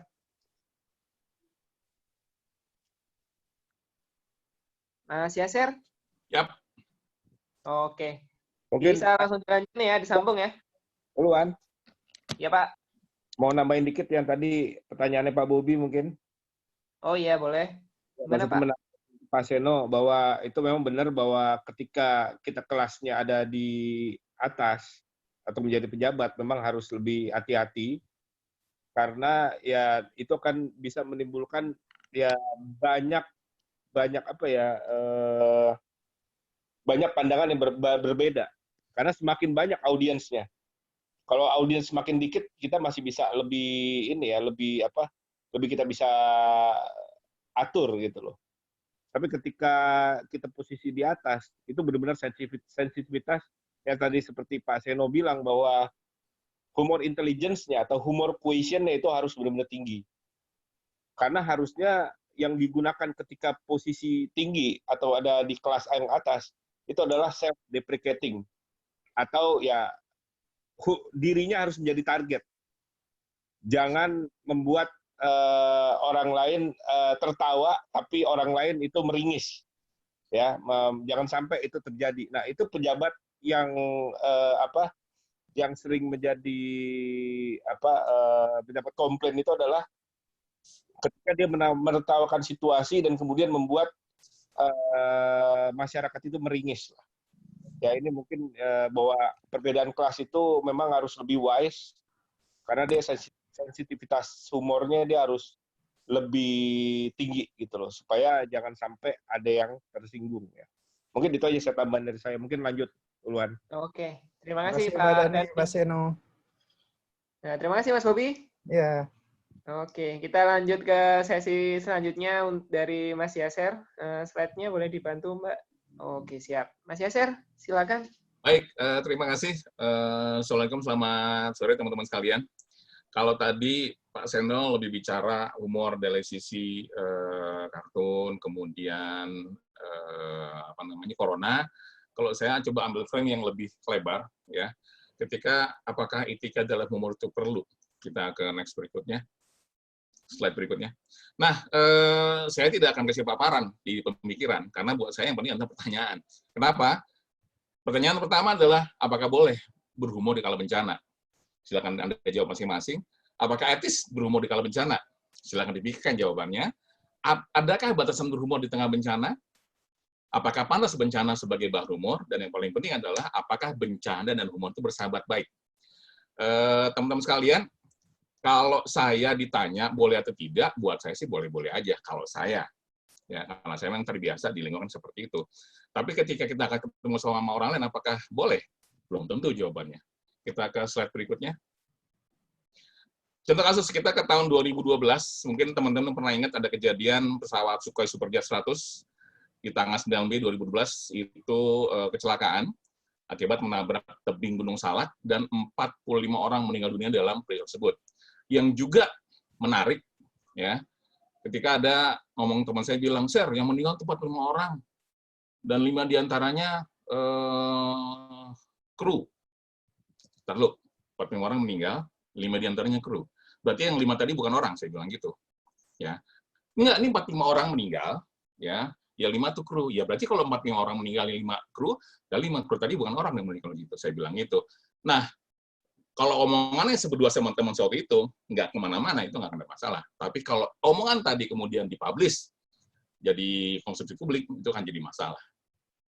Next, kita lihat. Yang muncul adalah output humor seperti ini. Urutan besar Rusia marah kepada pemerintah RI karena tidak ada konfirmasi kalau Indonesia ada salak segede gunung. Ini saya pengen langsung luas waktu itu. Dan orang ada yang tertawa, ada yang marah, dan lain sebagainya. Pertanyaan saya, kalau Anda di masa itu, apakah pernyataan itu masih lucu apa enggak? Kedua, kalau kita adalah bagian dari keluarga korban, apakah humor tadi masih lucu menurut Anda? Ya, teman-teman sekalian, kalau sekarang mungkin orang nggak akan terlalu aware sama hal seperti ini. Kenapa? Karena sudah beda, masnya udah beda. Ya, ini nggak masalah kalau dianggap sekarang, karena memang konteksnya sudah sangat berbeda. Next slide. Nah, sekarang kita coba berkaca sama komedian. Teman-teman sekalian, saya bersyukur punya teman-teman komedian. Saya sekarang masih menjabat sebagai Ketua Bidang Hubungan Masyarakat dan Kerjasama Antar Lembaga di Pengurus Pusat Persatuan Seniman Komedi Indonesia, ketuanya Pak Jarwo. Ya. Nah, kalau komedian, perundungan atau bullying secara verbal dalam forum, baik informal maupun formal, antar komedian itu biasa. Nggak masalah itu. Ya, ngeledek agama, ngeledek Tuhan, ngeledek fisik, segala macam, itu biasa di kalangan internal. Baik forum informal maupun formal. Emang ada bedanya? Iya, informal bercanda, formal lebih parah malah bercandanya. Sama sekali nggak ada serius-seriusnya. Makanya sempat ada waktu kejadian pertama, mereka sepakat mau ngangkat Bang Mandra jadi ketua, bukan karena dia hebat dari organisasi, kenapa nggak? Biar kalau rapat lucu aja, gitu aja. Jadi nggak ada pertimbangan beban sama sekali, nggak ada gitu. Nah, yang kedua adalah teori superioritas adalah pendekatan sangat sering digunakan di kalangan komedian. Saling mencela, saling menghina, ejekan, hinaan, kebetulan itu sangat biasa. Ya, makanya kalau orang masuk ke kita gitu lagi nongkrong sama orang-orang itu ya komeng yang ada di situ, mereka akan kaget, kok begini ya, kok mereka nggak punya hormat sama sekali ya? Emang nggak ada. Kita punya beberapa komedian senior, ada namanya Pak Arbain, pesulap dan pelawak. kemudian Pak Haji Komar, itu dua komedian senior yang sama sekali nggak punya wibawa di depan mereka. Dirundung, dihina, diejek, semua full. Nah, saya bilang kalau satu pas itu ada hitungan dosanya itu ada hitungan argo, itu udah puluhan juta tuh mereka dosanya tuh. Kenapa? Sama sekali nggak hormat sama orang tua, sama sedikit pun nggak ada. Ya, bagaimana memperlakukan Pak Haji Komar, Pak Arbain, semua sama sekali nggak ada sopan-sopannya sama sekali. Nah, apakah cuma itu? Enggak. Mereka pun terbiasa mengkomedikan kematian. Contoh kita lihat yang diomongin sama beberapa komedian. Next slide. Nih di awal, gila pas ada lihat foto, gila foto lu kaku amat. Kayak sama surat Yasin, kita semua sama-sama tahu. Orang tuh kalau fotonya nempel surat Yasin, artinya udah meninggal. Dan itu kalau dengan komedian itu biasa. Atau ketika komen bicara, Adul itu, ya ada pelawak komedian Adul namanya, sangat kecil. Adul itu manusia paling irit. Saking iritnya kalau mati dikubur di dalam pot. Anda bisa bayangkan, ada orang dikubur dalam pot gitu loh. Ya. Atau kelompok warkop tuh bahkan dalam beberapa hari itu, kalau misalnya Anda dengar di beberapa kali rekaman warkop, menggambarkan, ada beberapa anekdotnya yang menggambarkan dunia akhirat atau pasca kematian secara parodi. Ketika Mas Indro harus, ketika dia bilang, gue dapat surat nih, temanku meninggal masuk neraka, di neraka ada sel-selnya. Ya, atau ketika ada temannya Mas Kasino meninggal, di pintu sorga ada malaikat jagain. Kamu meninggal kenapa? Saya ini suka main PSK, bos banyak malaikat dengerin, ada yang baru apa enggak. Nah, kira-kira seperti itu. Dan itu digambarkan secara parodi oleh kelompok-kelompok warkop. Ya, ada ketika dia bilang gini kira-kira teman-teman, yang lucu, warkop tuh isinya lucu-lucu, dan sayangnya yang lucu-lucu udah meninggal. Mungkin akhirat butuh hiburan. Jadi ada omongan di akhirat, kira-kira ada nggak yang lucu di dunia? Ada, warkop tuh lucu. Yang paling lucu siapa? Kasino panggil, meninggal. Siapa lagi yang lucu? Dono lucu, panggil. Siapa lagi? Ini sih sebenarnya nggak lucu-lucu amat nih, katanya gitu. Yang itu adalah Mas Indro. Jadi yang sekarang didimin aja sampai tunggu dia lucu, baru kemudian dia meninggal. Kira-kira seperti itu. Nah, itu kalau orang nggak siap menerima materi seperti itu, kaget. Masalahnya adalah publik di depan Viko udah siap bahwa yang disampaikan sama Viko itu bukan serius, tapi komedi. Ya. Secara mudah kita bisa menerjemahkan bahwa frekuensinya Viko sama frekuensinya penonton itu sama gitu loh. Ya, jadi nggak akan ada masalah. Yang menjadi masalah kalau publiknya nggak siap menerima hal itu. Next. Nah, di beberapa komedi tahu lah, ada namanya dark jokes atau black comedy. Kalau black comedy agak dihindari penggunaan itu, kita lebih pakai namanya dark jokes yang diciptakan oleh Andre Breton. Ya, dan ini muncul dari sinisme dan skeptisisme. Ya, yang beda dari komedi lain adalah sifatnya sangat personal. Ya, ini yang dilakukan sama teman-teman komedian, bahwa dia akan coba naikin dark jokes di lingkungan mereka. Mereka nggak akan kasih ke publik karena tahu tidak semua orang bisa menerima hal seperti itu. Bahkan ketika saya sempat jadi juri untuk lomba lawak, ada mereka memparodikan masalah bencana, dan saya langsung kritik itu nggak boleh. Kenapa? Karena publiknya nggak siap untuk itu. Kecuali kalau teman-teman ngobrol di lingkungan terbatas, ngobrol bareng teman-temannya, silakan. Dan itu nggak dipublish. Tapi kalau sudah mulai di publik, konsumsi publik, untuk media, untuk umum, untuk nama festival, jelas jangan. Ya. Penikmatnya banyak di kalangan muda, ya. Ya, penikmatnya banyak kan di kalangan muda yang agak-agak aneh, yang agak-agak nggak realistis gitu loh. Termasuk di kalangan komedian. Dan memang isinya tentang kesengsaraan, bencana, dan kematian. Ya. Kemarin beberapa teman ada di kita namanya grup WhatsApp, ya isinya komedian semua, dan itu namanya Ruang Lucu. Dan semua materi di sana isinya adalah dark jokes. Termasuk ketika ada orang meninggal karena corona, jangan pakai plastik. Nah, memang lontong pakai plastik zaman sekarang seperti itu.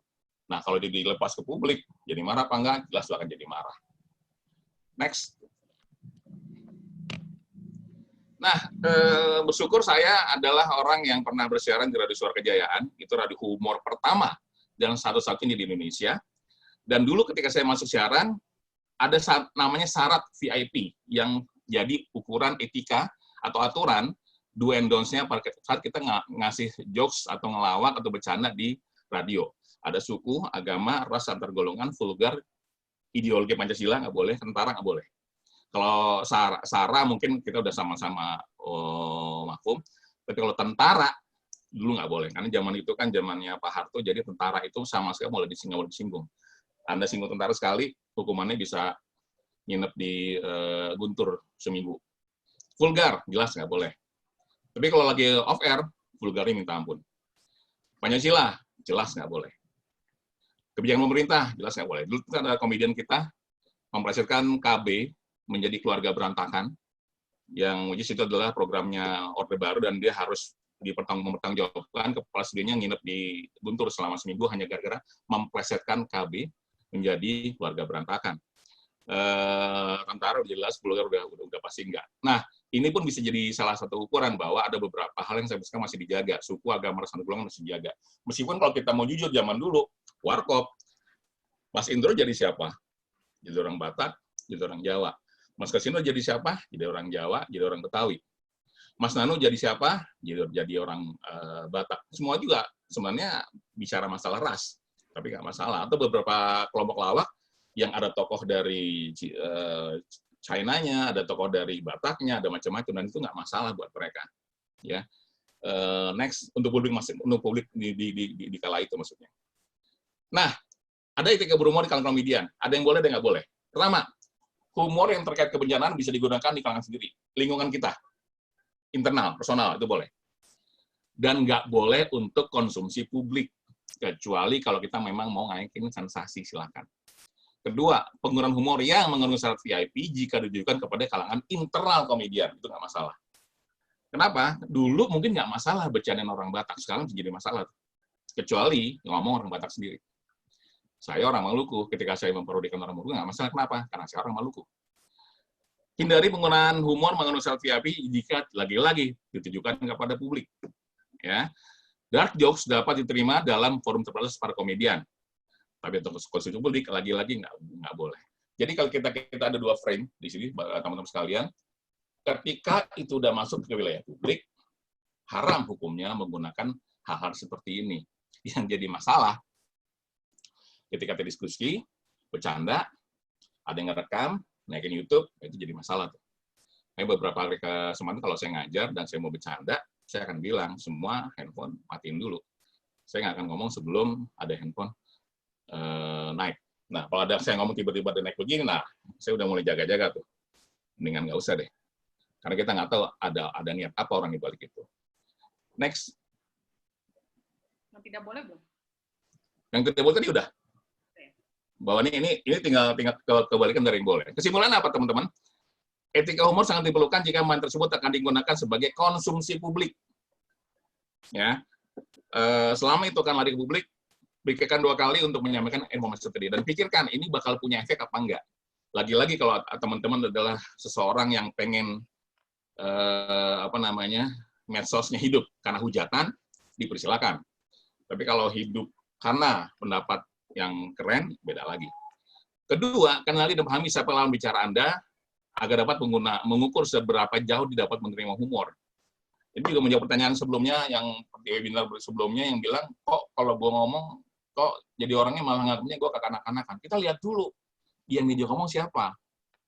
Ya, sama ketika saya dapat pelatihan hipnoterapi, ngomong dengan pejabat sama ngomong dengan karyawan, itu pasti punya pola yang beda.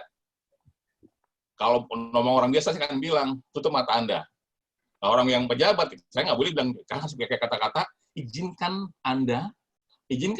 mata Anda untuk menutup sementara. Kira-kira seperti itu. Ada pendekatan kata yang berbeda. Ketiga adalah self-deprecation. Pendekatan ini paling aman pada humor kalau harus makan korban. Ya, teman-teman kita sama-sama tahu humor tuh kadang-kadang selalu memakan korban sebenarnya.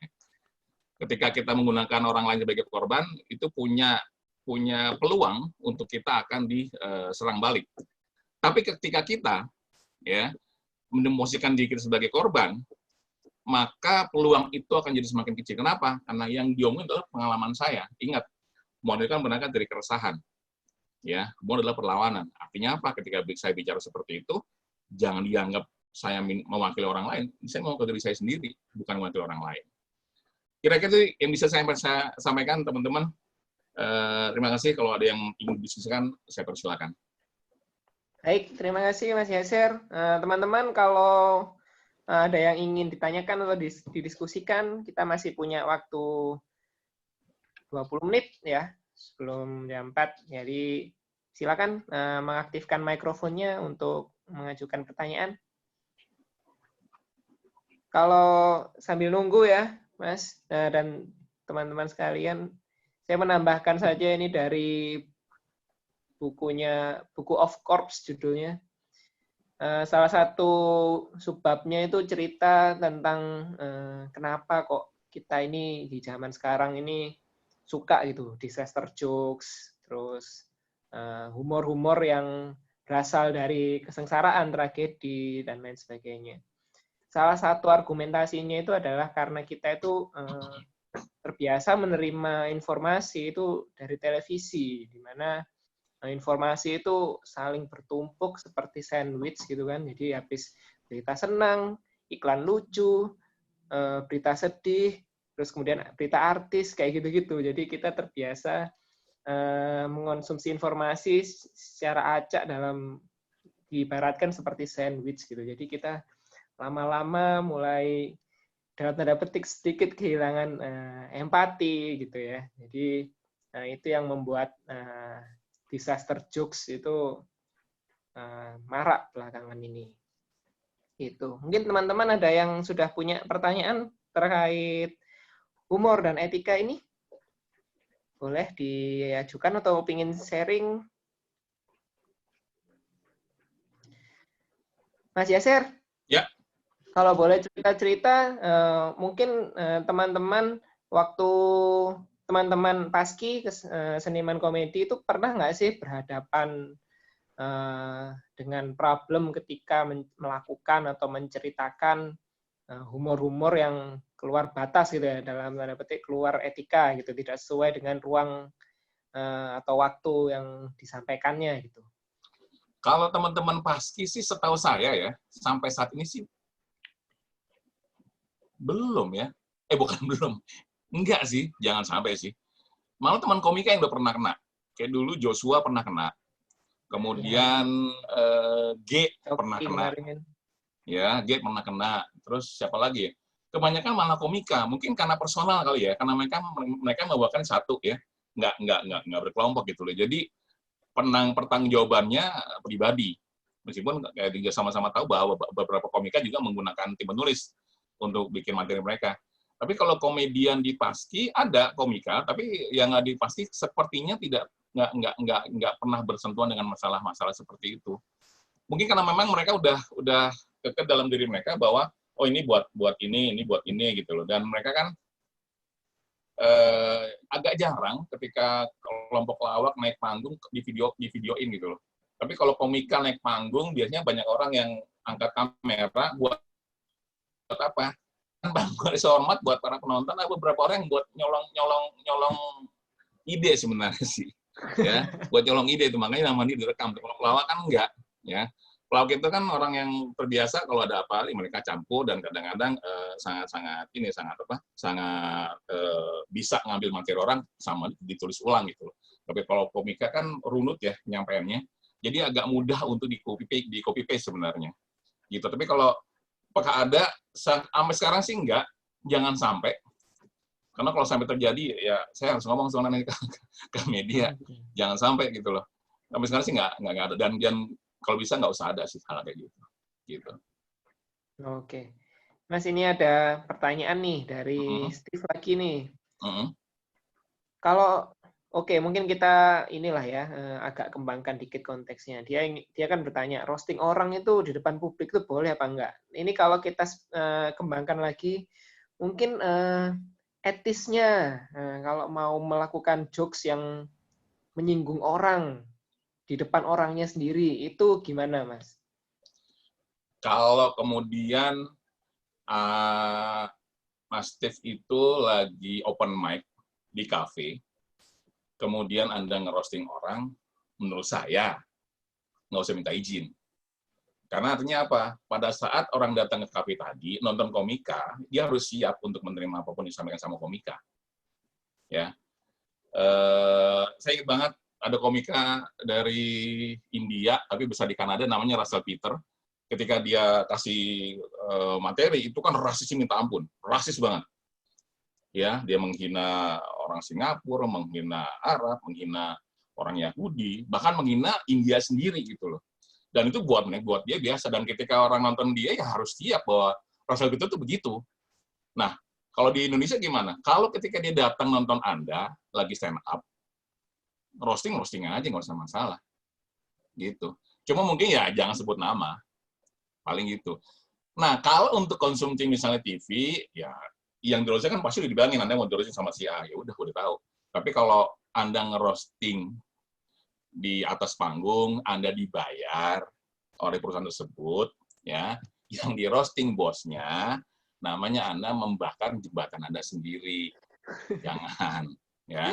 Makanya beberapa komika, kalau dia mau sampai ke sebuah tempat, dia akan kirim tim advance ke sana untuk nyatet apa yang boleh, apa yang enggak. Bosnya nama siapa, Anda duduknya di mana, orangnya kayak gimana.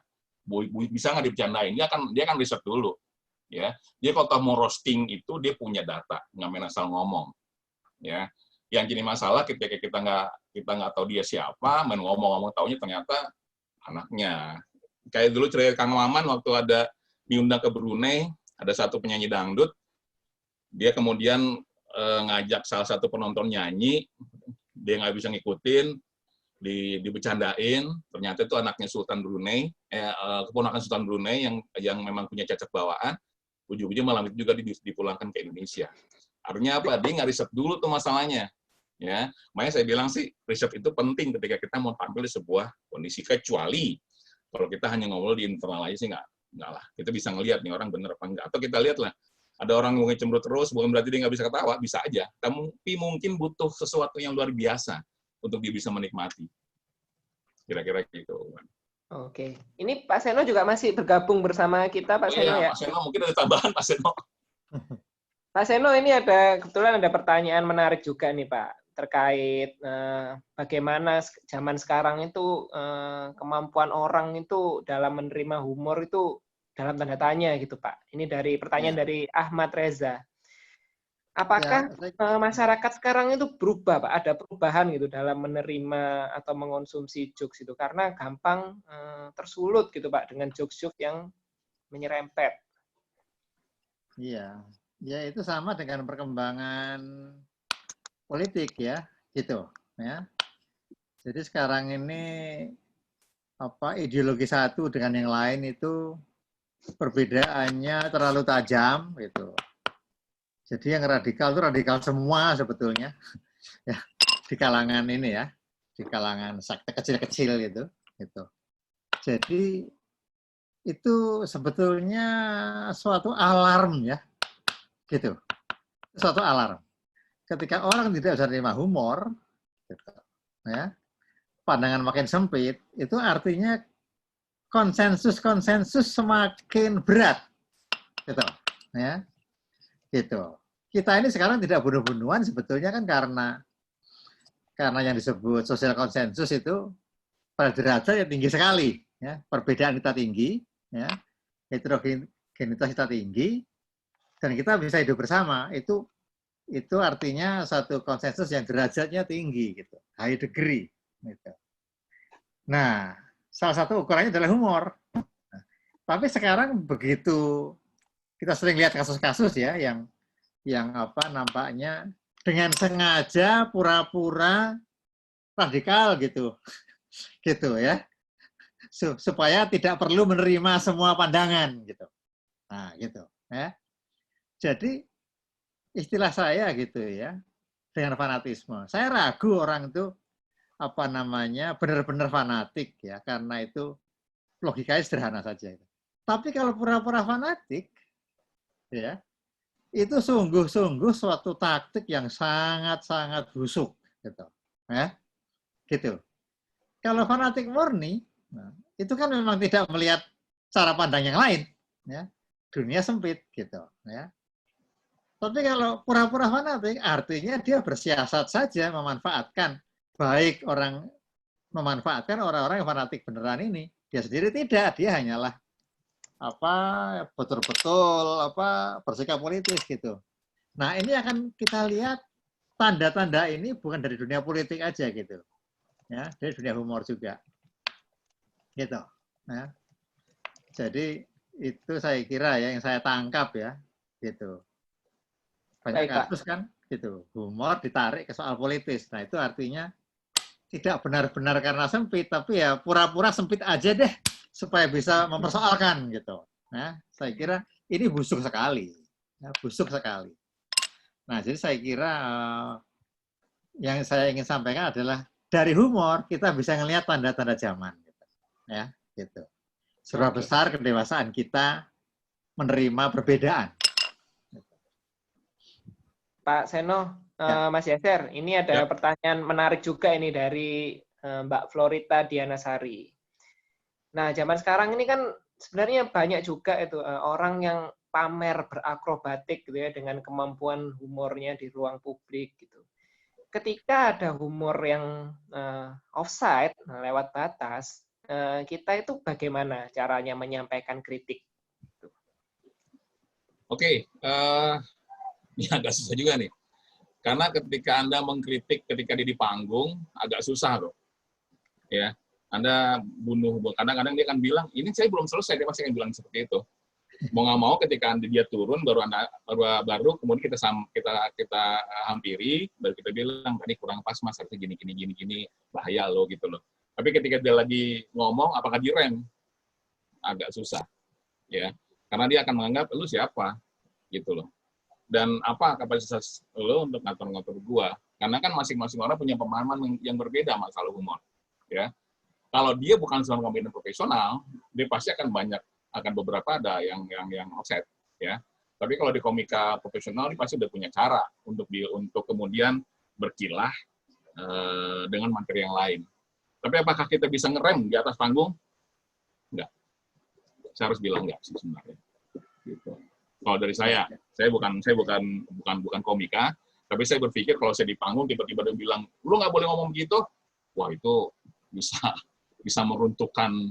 Ya itu fasis namanya. Ya. Enggak gitu caranya, ya kan? Ya kita kan selalu, ini kan sudah sudah ingin mengangkat humor ke tingkat serius, artinya apa-apa didiskusikan, diteliti, diperiksa, ditulis, dibukukan gitu. Jadi saya kira kita kembangkan saja wacana intelektual gitu ya.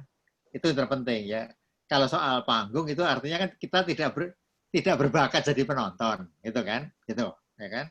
Itu ada batas kode etik yang jelas tuh. Panggung dan penonton gitu. Jangan lempar sepatu lah gitu ya kan. Apalagi batu gitu ya kan.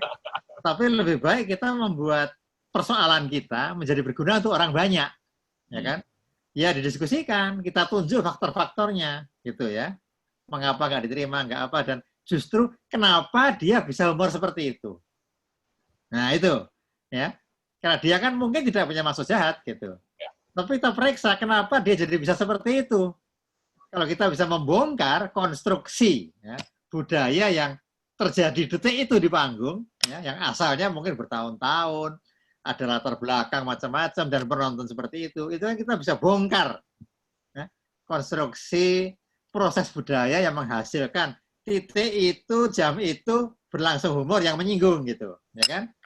Nah, saya kira itu menarik ya. Jadi dikit-dikit ya seperti kata Bung Arwah itu kan, kita jangan berharap diskusi tentang air itu basah gitu kan.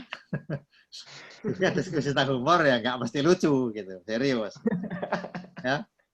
Tapi artinya kita nggak nyari jeleknya kan, kita nyari pemberdayaannya gitu.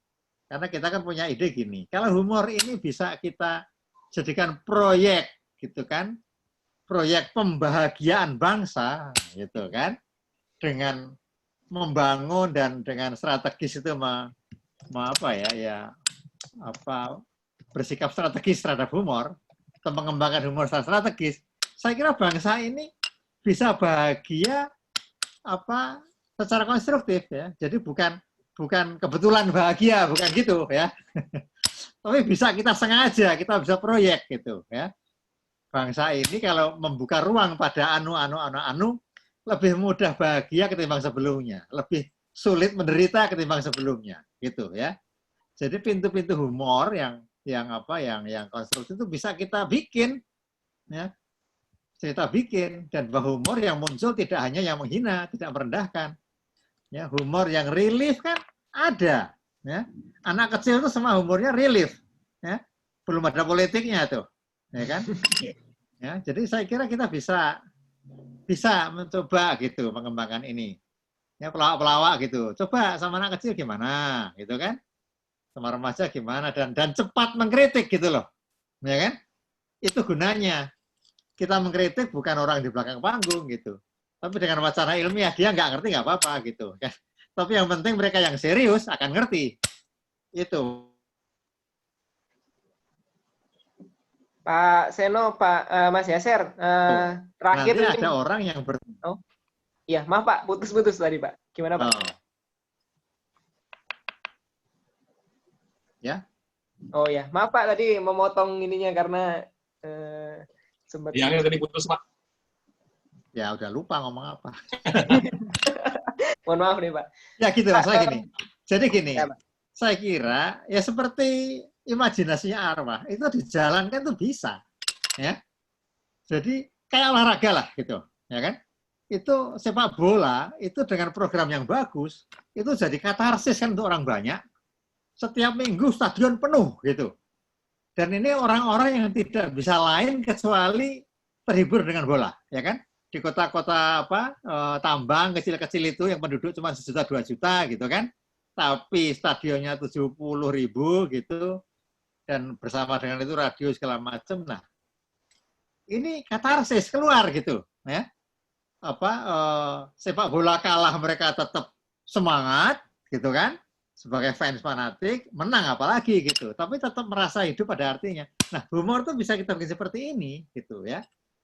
Dan itu hanya berhasil kalau kita jaga tuh soal-soal rasisme, etnik semua itu, gitu kan. Jadi kita tidak memberi kesempatan untuk orang memanfaatkan gitu, ya.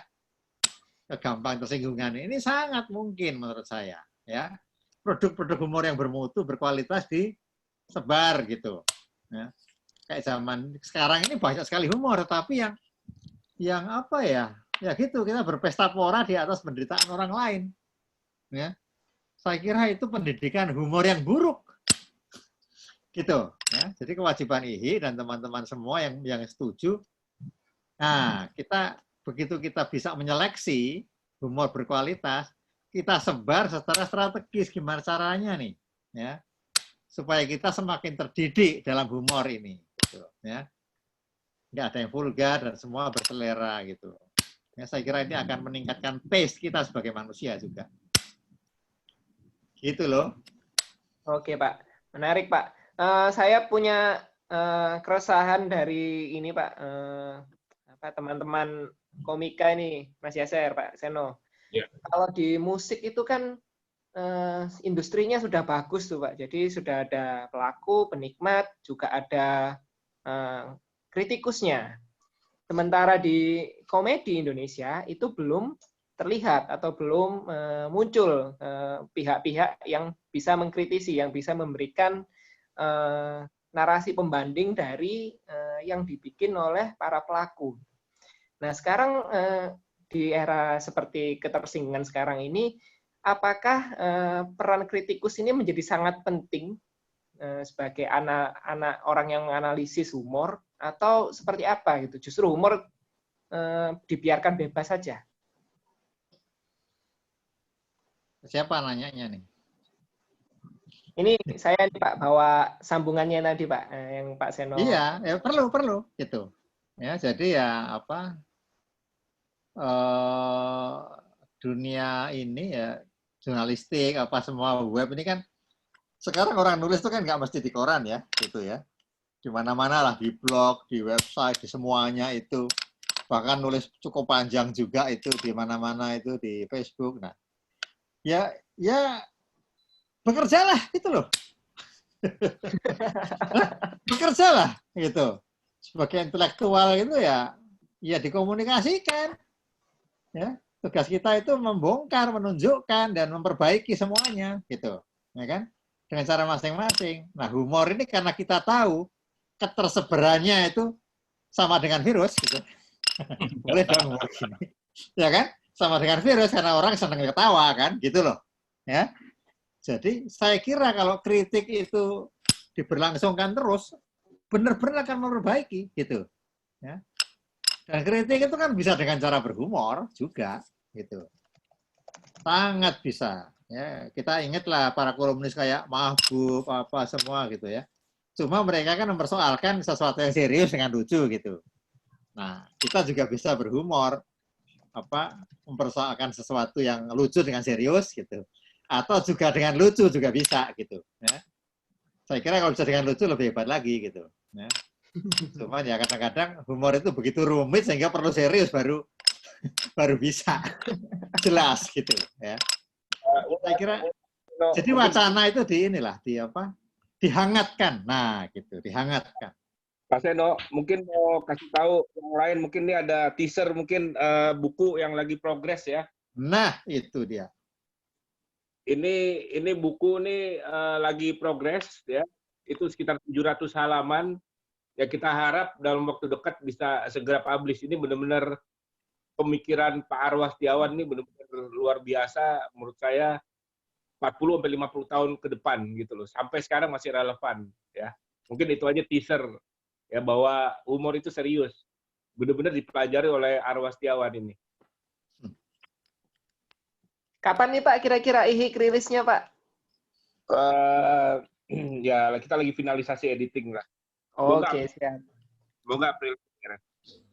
Oke, semoga segera bisa mendarat di ruang baca teman-teman para penikmat dan pencinta humor kalian ya.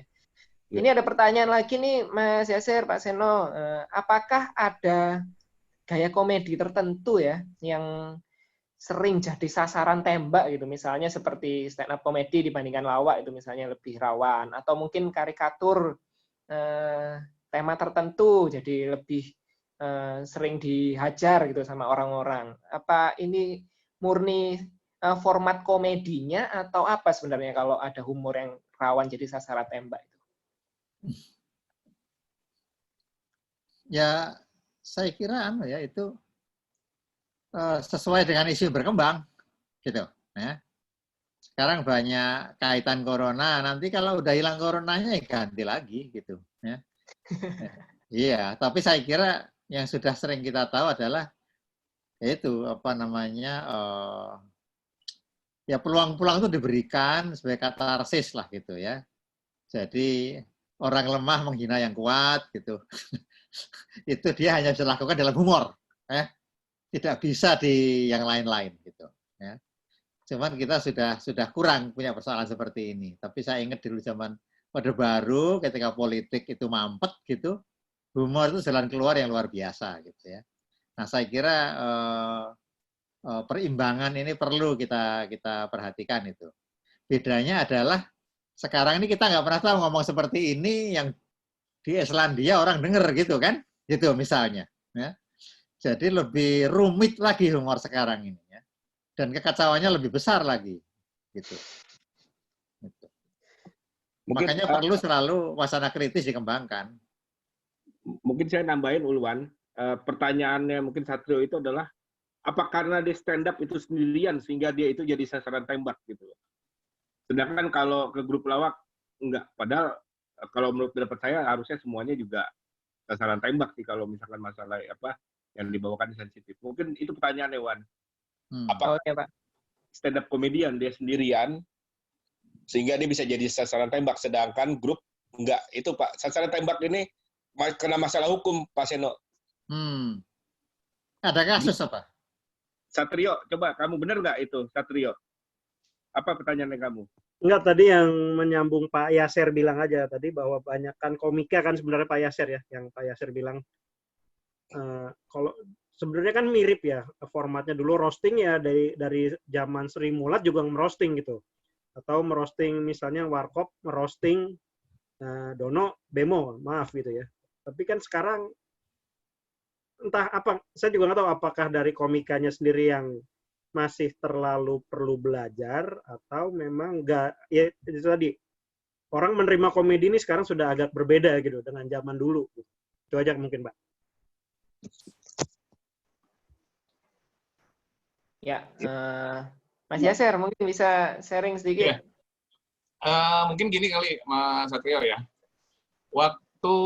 Kenapa perbedaannya? Kenapa kalau komika jadi sasaran tembak, kalau kelompok tuh enggak? Kalau komika, sasaran tembaknya random, ya. Kalau kelompok lawak, sasaran tembaknya di mana? Ada di kelompok itu. Misalnya ketika kita bilang Mas Dono itu bemo, ya ada Mas Dononya kan. Kita nggak bilang orang lain, ada orangnya di situ. Ketika kita bilang si A tuh begini, orangnya ada di situ. Karena memang kan satu kelompok lawak itu paling tidak ada 3 orang.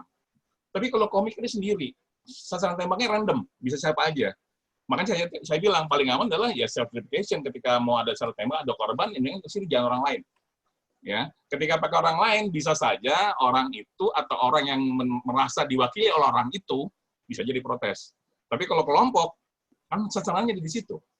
Ketika kita bilang Mas Dono itu bemo, ya ada Mas Dononya. Kita ngomong dia bukan yang lain. Ketika ada orang mirip, ya kan saya ngomongin Mas Dono bukan ngomongin Anda gitu loh. Dia akan bisa bilang berkira seperti itu. Tapi kalau komika kan di pribadi, berdiri sendiri, sasaran tembaknya random, ya sudah. Kadang-kadang kan si A, sasaran tembaknya si A, bukan si B, tapi si B ikut mewakili si A gitu loh. Nah ini yang kadang-kadang suka ribet nih. Orang yang merasa mewakili orang lain yang sebenarnya nggak diwakili sama dia gitu loh. Tapi kalau ngelompok lawak, jelas. Gue ngerosting si A, oh ya A-nya ada di situ. Ketika saya sama teman-teman komedian lari di panggung, ya mereka roasting saya udah sangat enak. Kenapa? Ya saya akan balik roasting diri saya sendiri lagi. Jadi nggak akan ada korban lanjutan gitu. Tapi kalau komika ada ditambah sendiri, memang rawan sasaran tembak menurut saya. Karena kalau saya lihat sih teman-teman saya di Paski emang 80% itu non komika. 20% ada komika, ada Mosidik gabung, ada David Ferbianto gabung. Tapi rata-rata mereka nggak seperti yang lain yang kemudian bisa bermasalah gitu. Kira-kira seperti itu. Oke. Mungkin terakhir ini dari saya untuk Pak Seno dan juga Mas Yaser, kalau misalnya nih ada orang atau pelawak atau siapa yang berhumor tidak sesuai etika gitu. Apakah kita sebagai masyarakat, sebagai audiens, sebagai konsumen itu punya hak untuk mengembargo mereka, istilahnya cancel culture lah itu ya kan sekarang yang lagi famous itu. Jadi filmnya diblokir atau pertunjukannya dilarang dan lain sebagainya. Itu sebenarnya kita punya hak apa enggak sih ketika ada orang yang dirasa kelewat batas humornya kita bertindak gitu.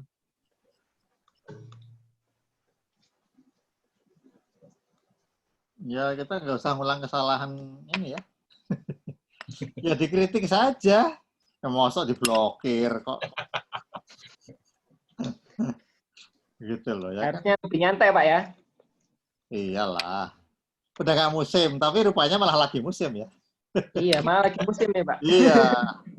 Ya itu capek deh namanya itu. Saya kira orang seperti itu yang harus dikritik gitu loh ya. Gitu. Ya kalau humorisnya pinter ya dibercandain terus aja itu gitu. Para pemblokir, para ini semua itu gitu kan bisa seru gitu ya.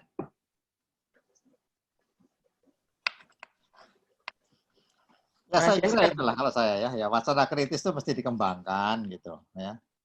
Supaya orang semakin menganggap diskusi itu perlu dan asik ya gitu.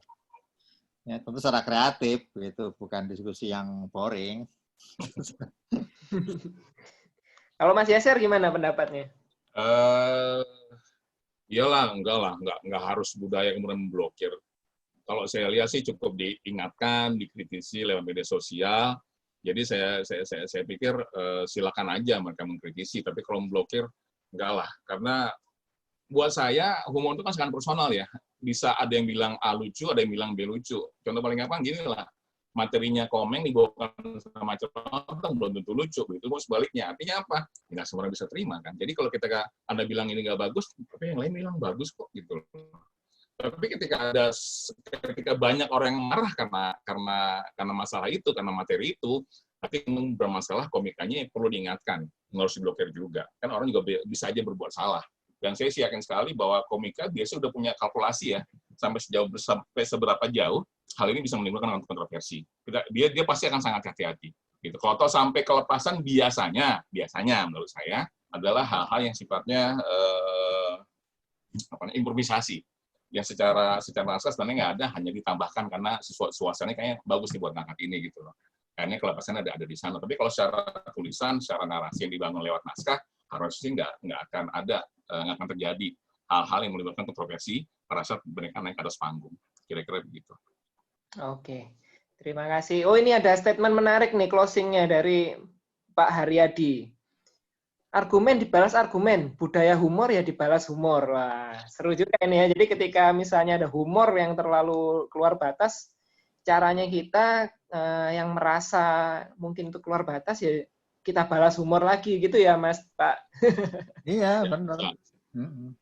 Oke. Pak Seno, Mas Yaser, terima kasih banyak sudah bergabung bersama kami di webinar edisi kedua IHIK ini. Dan juga pada teman-teman yang sudah mendaftar dan juga bergabung di sore hari ini, terima kasih banyak. Kami akan menutup sesi kedua webinar ini, tetapi minggu depan kita bisa ketemu lagi di webinar selanjutnya. Bocoran aja nih buat teman-teman yang udah datang hari ini, temanya adalah kita akan membahas humor at work. Ya, jadi bagaimana berhumor di lingkungan kerja. Nah, kita kan kemarin sudah belajar menjadi orang yang mengapresiasi humor. Sekarang kita belajar etikanya. Mungkin teman-teman yang di lingkungan kerja ingin gitu mencoba mempraktekkan kepada kolega-koleganya gitu. Gimana memang caranya yang sesuai. Mohon berkenan mengisi link masukan yang sudah tercantum di grup chat, dan juga simak medsos dan juga website IHIK, nanti akan dibuka link untuk pendaftaran webinar selanjutnya. Jadi kita ketemu lagi di minggu depan ya, nanti jamnya dan harinya akan diinfokan lebih lanjut. Oke, terima kasih atas bergabungnya teman-teman hari ini, sudah ikut urun rembuk ya, membagikan pengalaman, pemikirannya, dan lain sebagainya. Kami dari IHIK berharap semoga budaya humor kita ini tetap tumbuh, berkembang gitu ya. Kita tidak kalah dengan hal-hal yang membuat humor dibungkam gitu. Tapi tentu kita juga bisa, kita juga tahu bagaimana caranya berhumor yang sesuai etika dan lain sebagainya. Kami mohon maaf apabila ada kesalahan dalam diskusi ini, baik maupun kata maupun teknis ataupun manajemen acara. Kami akan perbaiki di sesi selanjutnya, juga mohon masukan dari teman-teman sekalian. Oke, sekian dari kami. Saya mewakili HIK dan juga para pembicara. Undur diri dulu. Terima kasih. Wassalamualaikum warahmatullahi wabarakatuh. Salam.